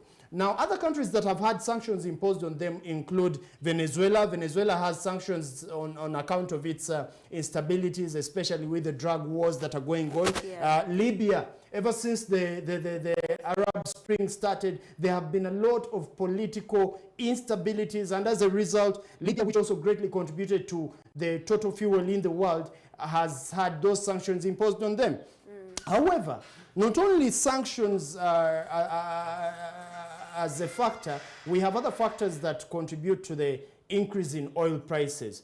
For starters, given the other history I've given you, that means that we have less oil, the less the demand, rather the less the supply, it fails to meet the demand of the available fuel on the market. Yes. And at the same time, we have countries like Qatar that are leaving OPEC. Now, but Qatar only contributes just 1%. 2%. Now, Yeah, around 2%. Yeah. Exactly. However, that 2% on the global fuel market is very, very significant. I'll give you an example. It could be about 6 million barrels being produced by Qatar. And when they go away, the world fuel market is going to lose all that. That means there is going to be a small supply of fuel. At the same time, the demand will increase. At the same time, the prices will definitely keep going up. However, there are other factors. We do understand that we have these countries that we call money controllers, or the superpowers. These ones they don't need to even produce oil. All they have to do is to say, we need the prices going up. Exactly. When Donald Trump makes such a statement, it is going to affect the prices of fuel. Now, but good thing is that we have seen Donald Trump actually come out and advocate for stable prices. Stability, in the fuel prices. And in his reasoning, he's saying, look here, we are coming to a day and age where people are moving away from fuel as a source of energy. We now have oil, we now have electricity. In fact, London has a particular portion of roads and infrastructure being developed to support the usage of of electronic devices, especially vehicles. We've also seen companies like Google come in heavily to invest in better energy technology, cars that are self-driven, that do not use fuel, cars that use hydrogen, cars that use gas, cars that use electricity. So Donald Trump is saying, look here, there is no reason as to why the prices should be high. Let them be at least stable, because eventually people are moving away from fuel, and that alone at some point is on a good side of the prices of fuel. But there are other factors that we perhaps could consider looking at. One, the dollar, the currencies. Now, the predominant currency on the market, though it is competing with the yen, is the dollar. Yes, you know? yeah, that's true. It is predominant. When the dollar goes up, the purchasing power of the local currencies, especially in developing countries like Uganda, will definitely be crippled at some point. It will go down. So where, for example, you would be expected to use a small, maybe 4,000, where you'd be expected to use $1 to purchase a liter of fuel. That is about 3,734. You may end up having to use much more because the dollar is at that amount for now. What if the dollar rate, what if the purchasing price of a dollar was about 2,000?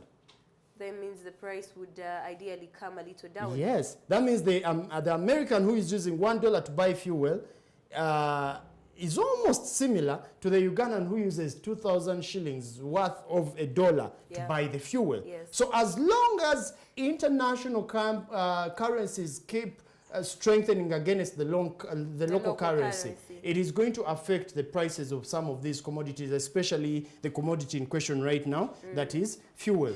Finally, and obviously it's not the least, and it's not necessarily the final, that there is no more. We do understand that in developing countries like Uganda, we could put a question of, where do these people get their oil from? Where do they get their fuel from, rather? Some import on their own, like in Uganda, notable, we have City Oil, we have Mogas, we have Starbucks, we have Total. They just import their own oil. So that means at the end of the day, they spend a lot more money, and you may much more likely find a cheaper amount of fuel compared to other petrol stations that just have to buy from other third parties. Now, the moment you buy from a third party, it puts you in a position where you have to incur their profit margin. They will charge you their profit margin, and you will definitely be forced to charge that profit margin back to your clients. Yes. So those are some of the things to look at when we are considering the reason as to why these fuel prices have kept going up. And of course, something to note is that fuel prices highly influence the prices of every other thing. If fuel prices are high, transport will definitely be high. There's a time they would take you from say, actually, there's a time they used to take for 1,000 from the tax park to, let's say, now Kurabi. But right now, it's 1.5. Like, prices keep increasing as long as the fuel increases.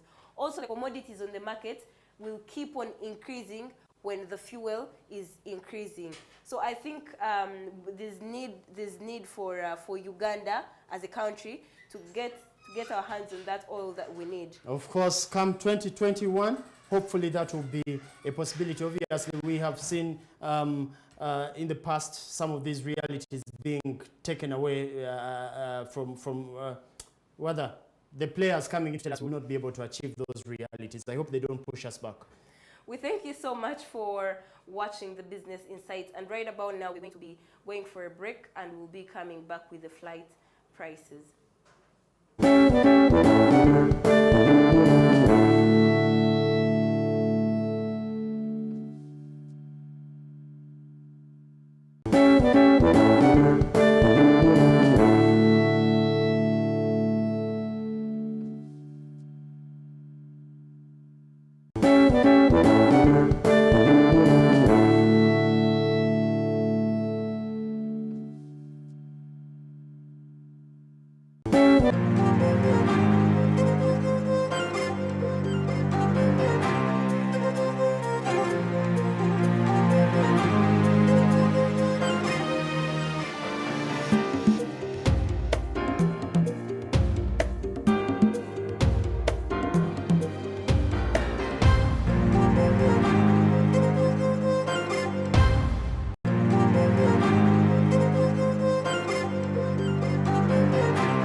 Welcome back, and you're still watching Smart Insights here on the Smart Rise on smart24 TV. And right about now, we're going to take you through freight or flight prices on the market. And according to TripAdvisor, you will need 698,507 Ugandan shillings to travel to Addis Ababa. And how much is it to Kigali? Of course, to Kigali, it is 888,060 shillings. Emitwalo, chinana, mumunana, mukanana okugenda Kigali. Thank you for that breakdown. And going to Johannesburg, you will need over 1 million, and that is 1,885,821. Sorry about that. And yes. How much is it to Nairobi? To Nairobi is 1,164,925. Mu Luganda ke kakadde kamu okugenda wali Nairobi mu emitwalo 16 mu 14. Munange twagala tukujjukize into these are average rates. Average rates, different airlines have different prices. These are average rates. And going on to Fly Emirates, you need around $468 to fly to Dubai, and around economy class. Yeah, using economy class, and about $610 going to what is Mumbai, that? In India. Yes. So how much is it to France? Of course, to France, Paris, on economy class, you will need 794 $94 rather. Yes. And Guangzhou in China, you will definitely need 826 on economy class. And using Qatar Airways, you will need around 571 euros to go to China. And using Ethiopian Airways, you will need around 1,064 euros. You will have only one stop during your flight. And using Kenya Airways, you will use $677. You will use 26 hours, and that will be and that 26 hours, yes. And still using Qatar Airways, going to Juba, you will use $475. But according to the freight charges that we are seeing for Qatar Airways, prices will keep on increasing. For example, tomorrow it will be $475, and then on Monday it will be $455. But by December, it will be around $555. Why do you think these freight charges are increasing? Well, for starters, I will tell you this. I managed to gather some useful information and reasoning from this particular website. It's called www.africa Uganda Business Travel Guide.com, and you'll find that they do take interest in explaining why some of these prices could keep changing, escalating, or going low. Now, as a business person traveling to different areas to do business, it is important to understand one thing. One, what are you going to do in the destination you're going? However, also understand the kind of flight you're taking. Where is it going to stop? You may buy a ticket to, let us say, Nairobi. We saw Nairobi going for, okay, let's talk about Dubai. You will buy a ticket from Fly Emirates going to Dubai at $486, and it may appear affordable compared to other flights. Yet in actual sense, the big question is, what is within those prices? What is within? If I travel economy class, what are some of the benefits I'm going to enjoy? Will I be given the right customer care? Will I get a drink in case I get thirsty? Will I get nice lodging within the flight itself? But more importantly, where are the stopovers involved on this flight? Yeah. How do stopovers affect the business community? If Yvonne is traveling to New York using Emirates, and you'll forgive me in case I don't get this right, but the reality is, the flight could choose to stop via Dubai and then it goes to New York. Now, as a business person, mulimu opportunity y'okwebuuza nti bwe naasooka nempita Dubai nyinayo meeting gye nsobola okuorganizinga. How long will the flight be there? Can I organize a meeting? Can I go shopping for some things that add value to my business? If not, wouldn't I rather pay an expensive flight and take a direct trip to New York? Something to think about here. Yeah, because the more the stops, the less the money. But the less the stops, the more the money. For example, like we said, if you're going to China and you're using Kenya Airways, you're going to have 2 stops. Yes. And you're going to pay $677 US. Yes. But if you're going to use Ethiopian Airways, you're going to have only 1 stop and pay $1,064 US. So if you want to take less hours on a journey, you will pay much money because you will find you have only like 1 stop. But if you don't mind the time that you spend on an aeroplane, then you can pay less money and take more hours on the way. Obviously, as Smart24, like I told you yesterday, we are committed to helping you make informed decisions. So, what is the disadvantage in paying a cheap flight? And this brings us to a topic that we like to share here. When does cheap become expensive? Yeah. You will spend that amount for a cheap flight. You will end up having a stopover where you need to lodge, or well, lodging, not in the local sense of lodging here in Uganda. To lodge means to rest, okay? So resting alone, you may find that a hotel will charge you about $150 US. You top it up to that. You'll find that you may need transport from the airport to the lodge itself, to the hotel itself, which cabs normally take advantage of tourist prices, and they will charge you highly. Yeah. The next thing you know, you may end up missing your flight. There is a lot of disorganization involved in going for cheap things, you know. So it is important for you to make an analysis. Is it necessary for you to go for that cheap flight? Do you have the right amount of money? If you're going to Kenya, to Nairobi, ngogenda kugula ebintu byakakadde ne bakugamba nti flight ya mitwalo rather ng'ebintu ogenda kugula bya mitwalo bya bukadde 2 olina budget ya bukadde 3 ne bakugamba flight egende Nairobi ya mitwalo 88 olina okibala bwoti nti ngenda kumala bbanga kinga ntuuke Nairobi ekisooka bwe ngendayo okusula kigenda kunzijako sente meka okitegeera okugenda mu katale obutale ekisooka mbumanyi bw'oba tobumanyi bannaye kozesa internet noonya nti nze agenze Nairobi okugula ebintu bya leather katale ekyaka leather akali e Nairobi so that tomala biseera bingi n'obudde bungi ng'onoonya ebifo kubanga ezo ze ssente munnange ng'omusuubuzi tolina ssente za kwonoona tolina budde bwa kwonoona essente zo bwe budde bwo ate obudde bwo bwe ssente zo ze ssente zo. Oh yeah, and then moving on to the local scene, transport is already increasing in preparations for the Christmas festive season. Now, as of yesterday, global buses have increased their fare prices from the normal 20,000 to 30,000. That means by around 24th, transport could be around 50,000. But there are so many factors also that will lead to such kinds of decisions of increasing the fares of the costs. For example, global buses have brought brand new buses on the market.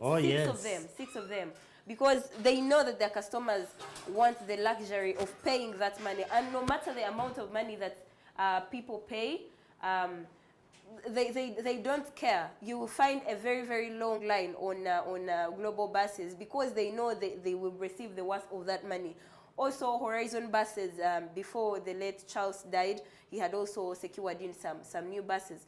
So we see that it's really a big, if you bring in new things in your business, then you will have to achieve more. We thank you so much for watching S24 TV. This has been the Business Insight, and we'll be back shortly after this break. What are we coming?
are glad you're still watching S24 TV, and we do not take it for granted that you're still with us. I am still with Tush. Tush, you're okay? Yes, I am. Thank you.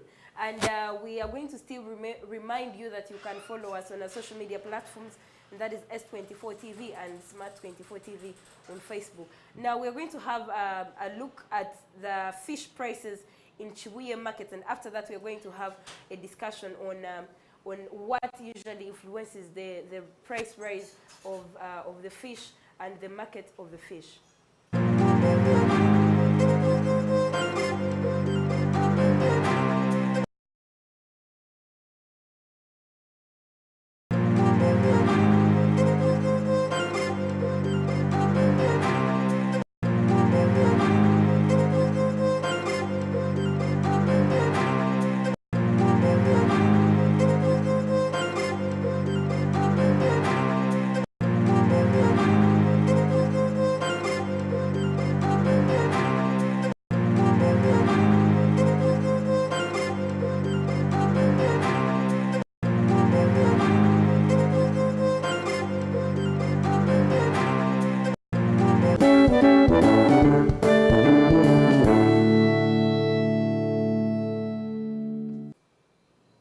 You're still watching the Business Insights, and now going back to the fish prices in Chibuye market.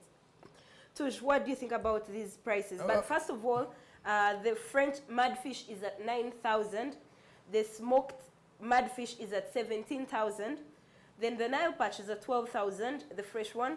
But the smoked one is at 7,000. Is between 7,000 and 35,000. The tilapia fish, the fresh one, is between 8,500 to 4,000 to 45,000. I beg your pardon. And then the tilapia fish, the smoked one, is between 10,000 and 45,000. And then the fresh catfish is around 3,000, but the smoked catfish is around 18,000 to 70,000. Then the silverfish is 5,000. Yes. What do you think is the fate of these prices? Because I know we are going to the festives, and the prices are definitely going to be hiked up. Well, indeed, yes. Like you've said, they will be hiked up. And the thing is, we do expect that by 25th, I'll give you an example of the semutundu, smoked catfish. Bakula zenti, under normal circumstances, but it is increasing to 70,000, which took musamvu.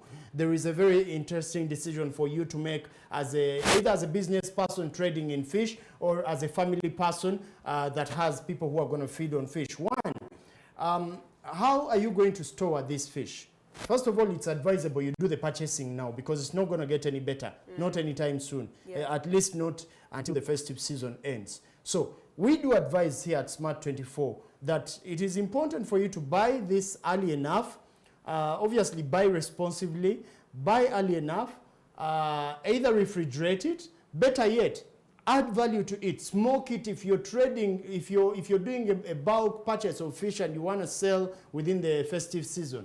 Biguleng mubungi sawa zino obikalirire ekyennyanja oba ennyama enkalirire temala gwononeka. In fact, eyinza n'okumalako omwezi wegitaba myezi. And that is why the prices actually of the smoked fish are way up compared to the fresh one. For example, the madfish, 9,000, the fresh one, but the smoked one is 17,000. Indeed. So they are expensive because they are much perishable if they are fresh, but when you smoke them, then they could take much longer. Indeed, indeed. So like I was saying, it is important for you to consider adding value to your fish by smoking it, but then more importantly, buy early enough, store it, and be ready to enjoy it when the time is due. Because at that time, when Nathan kokugula mude wa Christmas, ekyennyanja kati ojja kukisanga ku mitwalo 8 bw'obanga teweegendereza semutundu yekka ayinza n'okweyongera n'agenda n'emitwalo 10. So munnaffe, you need the fish because it is good for your health, but then it is also important for you to plan early enough. It's not going to get any better. But also these fish prices, like I said, are affected by the climate change. I told you before in the 6 to 7 a.m. hour that fish in Lake Victoria is getting scarce, possibly because the Lake Victoria water has reclaimed its original position. It's taking its original position. It has increased to up to 8 millimeters. So it means that if the fish was very close so that the fishmongers could get it, now it's going to be deep. It's going to be deep. So that is why we see some of the prices increasing, because possibly the fish are becoming very, very scarce. Yes, indeed. Yes, indeed. For now, let us look at some of the ways you can add value to your fish. And one, we've already talked about smoking it. You can smoke it, but it is much more expensive when it is smoked rather than when it is fresh.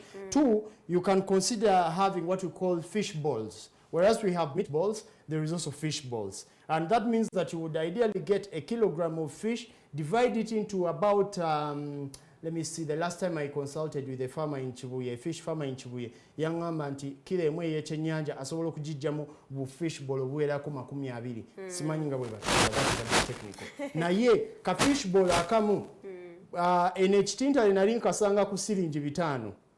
Naye kakati bw'ogenda ekibuye ka fish ball akamu kalina ku 200 oba n'okusukka, kisinziira engeri gy'onaba gaininga. So that is another way of adding value to your fish. The other way is to obviously prepare it in different ways. We have fish fillet, you know.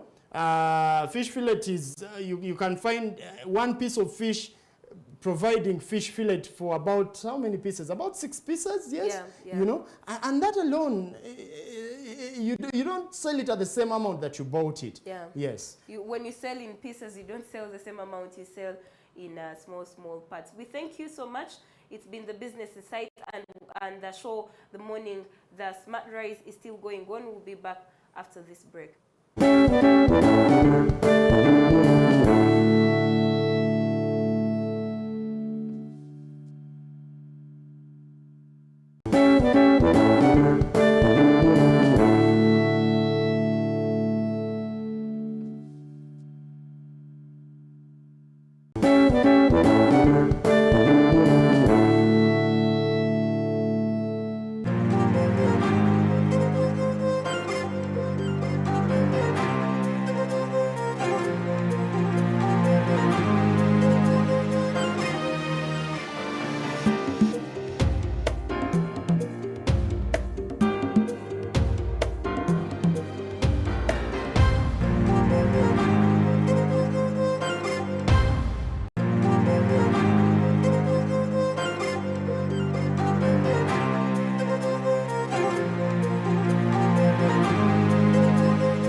Insights, we do not only cover the business side, but we also cover some of the small little behaviors that could either break or grow your business. Now, we are very much glad that you're still tuned into S24 TV. And right about now, Tush, I want you to tell me the importance of giving feedback in your business.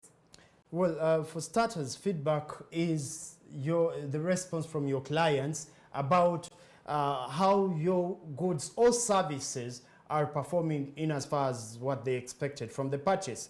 So the importance of giving feedback is ideally dynamic. You need to understand that as a business practitioner, feedback will help you and will help you know the performance of your commodities. You may have thought it was a good quality product. The customer who buys it is the best judge. For example, it is easy for us to stand here as a service provider to our viewers and think we are giving them the best information. But as long as we don't have feedback from you, we may as well be wasting our time. So part of the importance of giving feedback is we get to know how better to deliver to you. Then two, it also helps in gauging whether the client is getting a fair deal.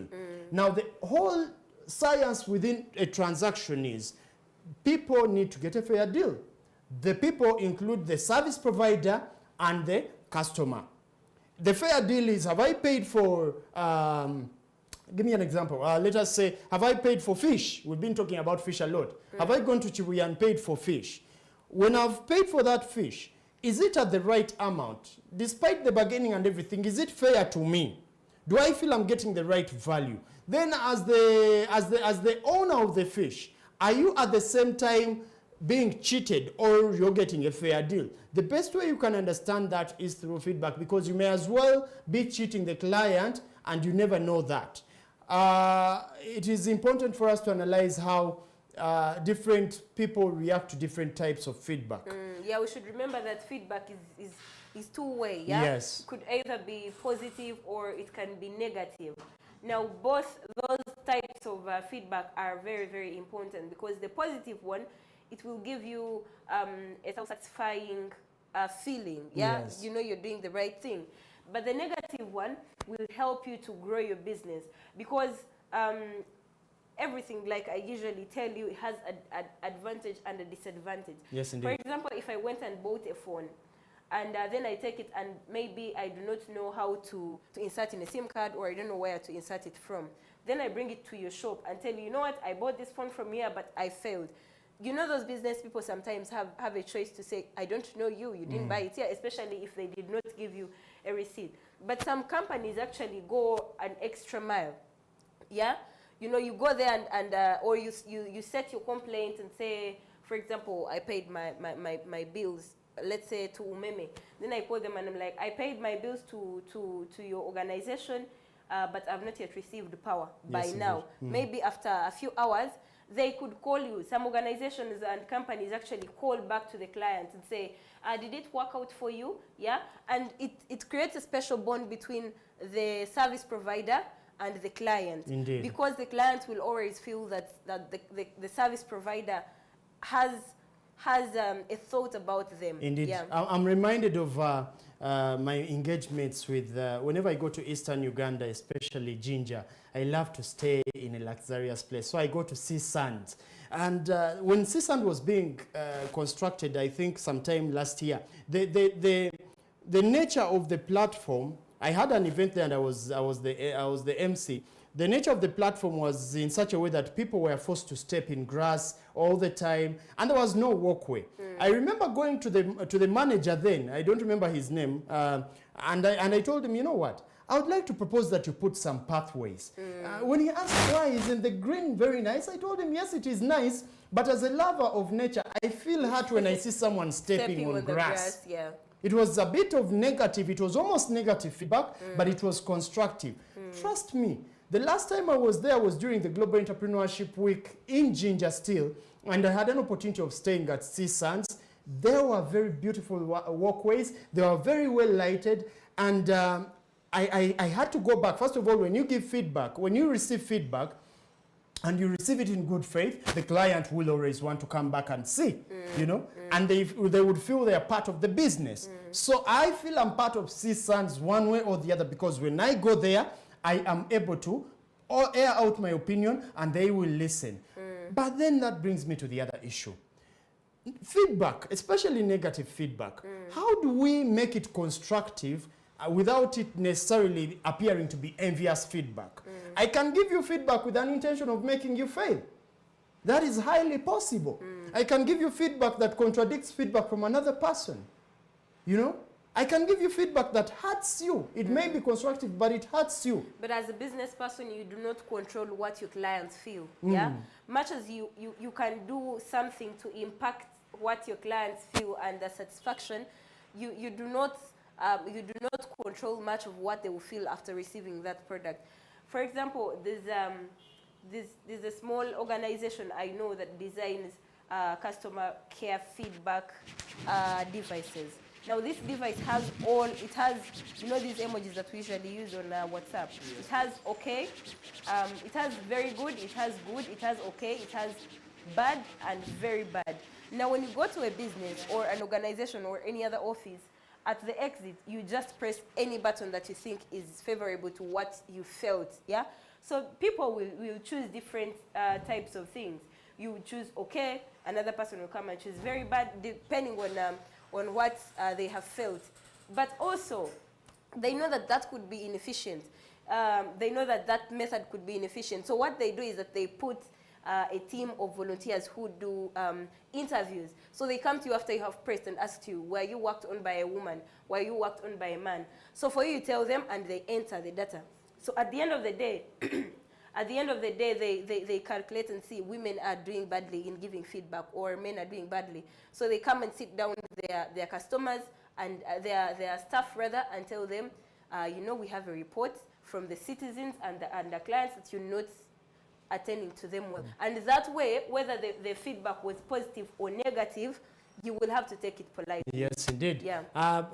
And again, it is important to understand, not all feedback deserves a response. Yeah. Sometimes the best response is a smile and a nod. At times, the feedback, like I've said, it could be offensive and not necessarily constructive. But still, the response you give will matter to the client very much. But also, let's explore in some other ways in which you can give your feedback. Like I said, that particular organization is using devices and interviews. But we used to have suggestion boxes. I don't know if they were effective, but we used to have them. At least you would reach somewhere They still exist. And drop them here. I pass in some offices and find them there. What are the other ways that you can give feedback to your service provider? Well, yes, you've talked about suggestion boxes. You've talked about forms that people can fill in. There is also an oral method where you approach the person and tell them physically that, you know what, I think this is this or this is this. I liked the service or I didn't like the service. You can also use referrals. Referrals are a way of giving feedback. If I like the service and I refer you, and the client comes to you and says, you know, I was referred by Tush to come and purchase from you, that way alone, you as the business person will get feedback. Oh, Tush liked my service, good enough. Is it good enough to be recommended to other people? That is one other way of giving feedback. Also, and you can make a phone call. Indeed. You can make a phone call, like we said, make a follow-up on the product that you sold. For example, if you sold this phone, you say, you call a person that you sold the phone to and say, is it working well? Yeah, so such follow-ups may make the client feel like, yeah, this person is worth working with. We thank you so much. This has been the Business Insight, and the Business Forum is up next. We will catch you same time tomorrow from 6 to 10 a.m. And from us, Ronald Tush, Kamwea, and Ijuna Yvonne, have a good day. I wish you all the best.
I once heard a Christian speaker named Mark Cahill.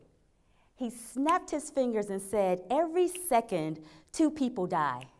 He talked about those people dying, not knowing Christ, and the action of him snapping his fingers created such a compelling visual.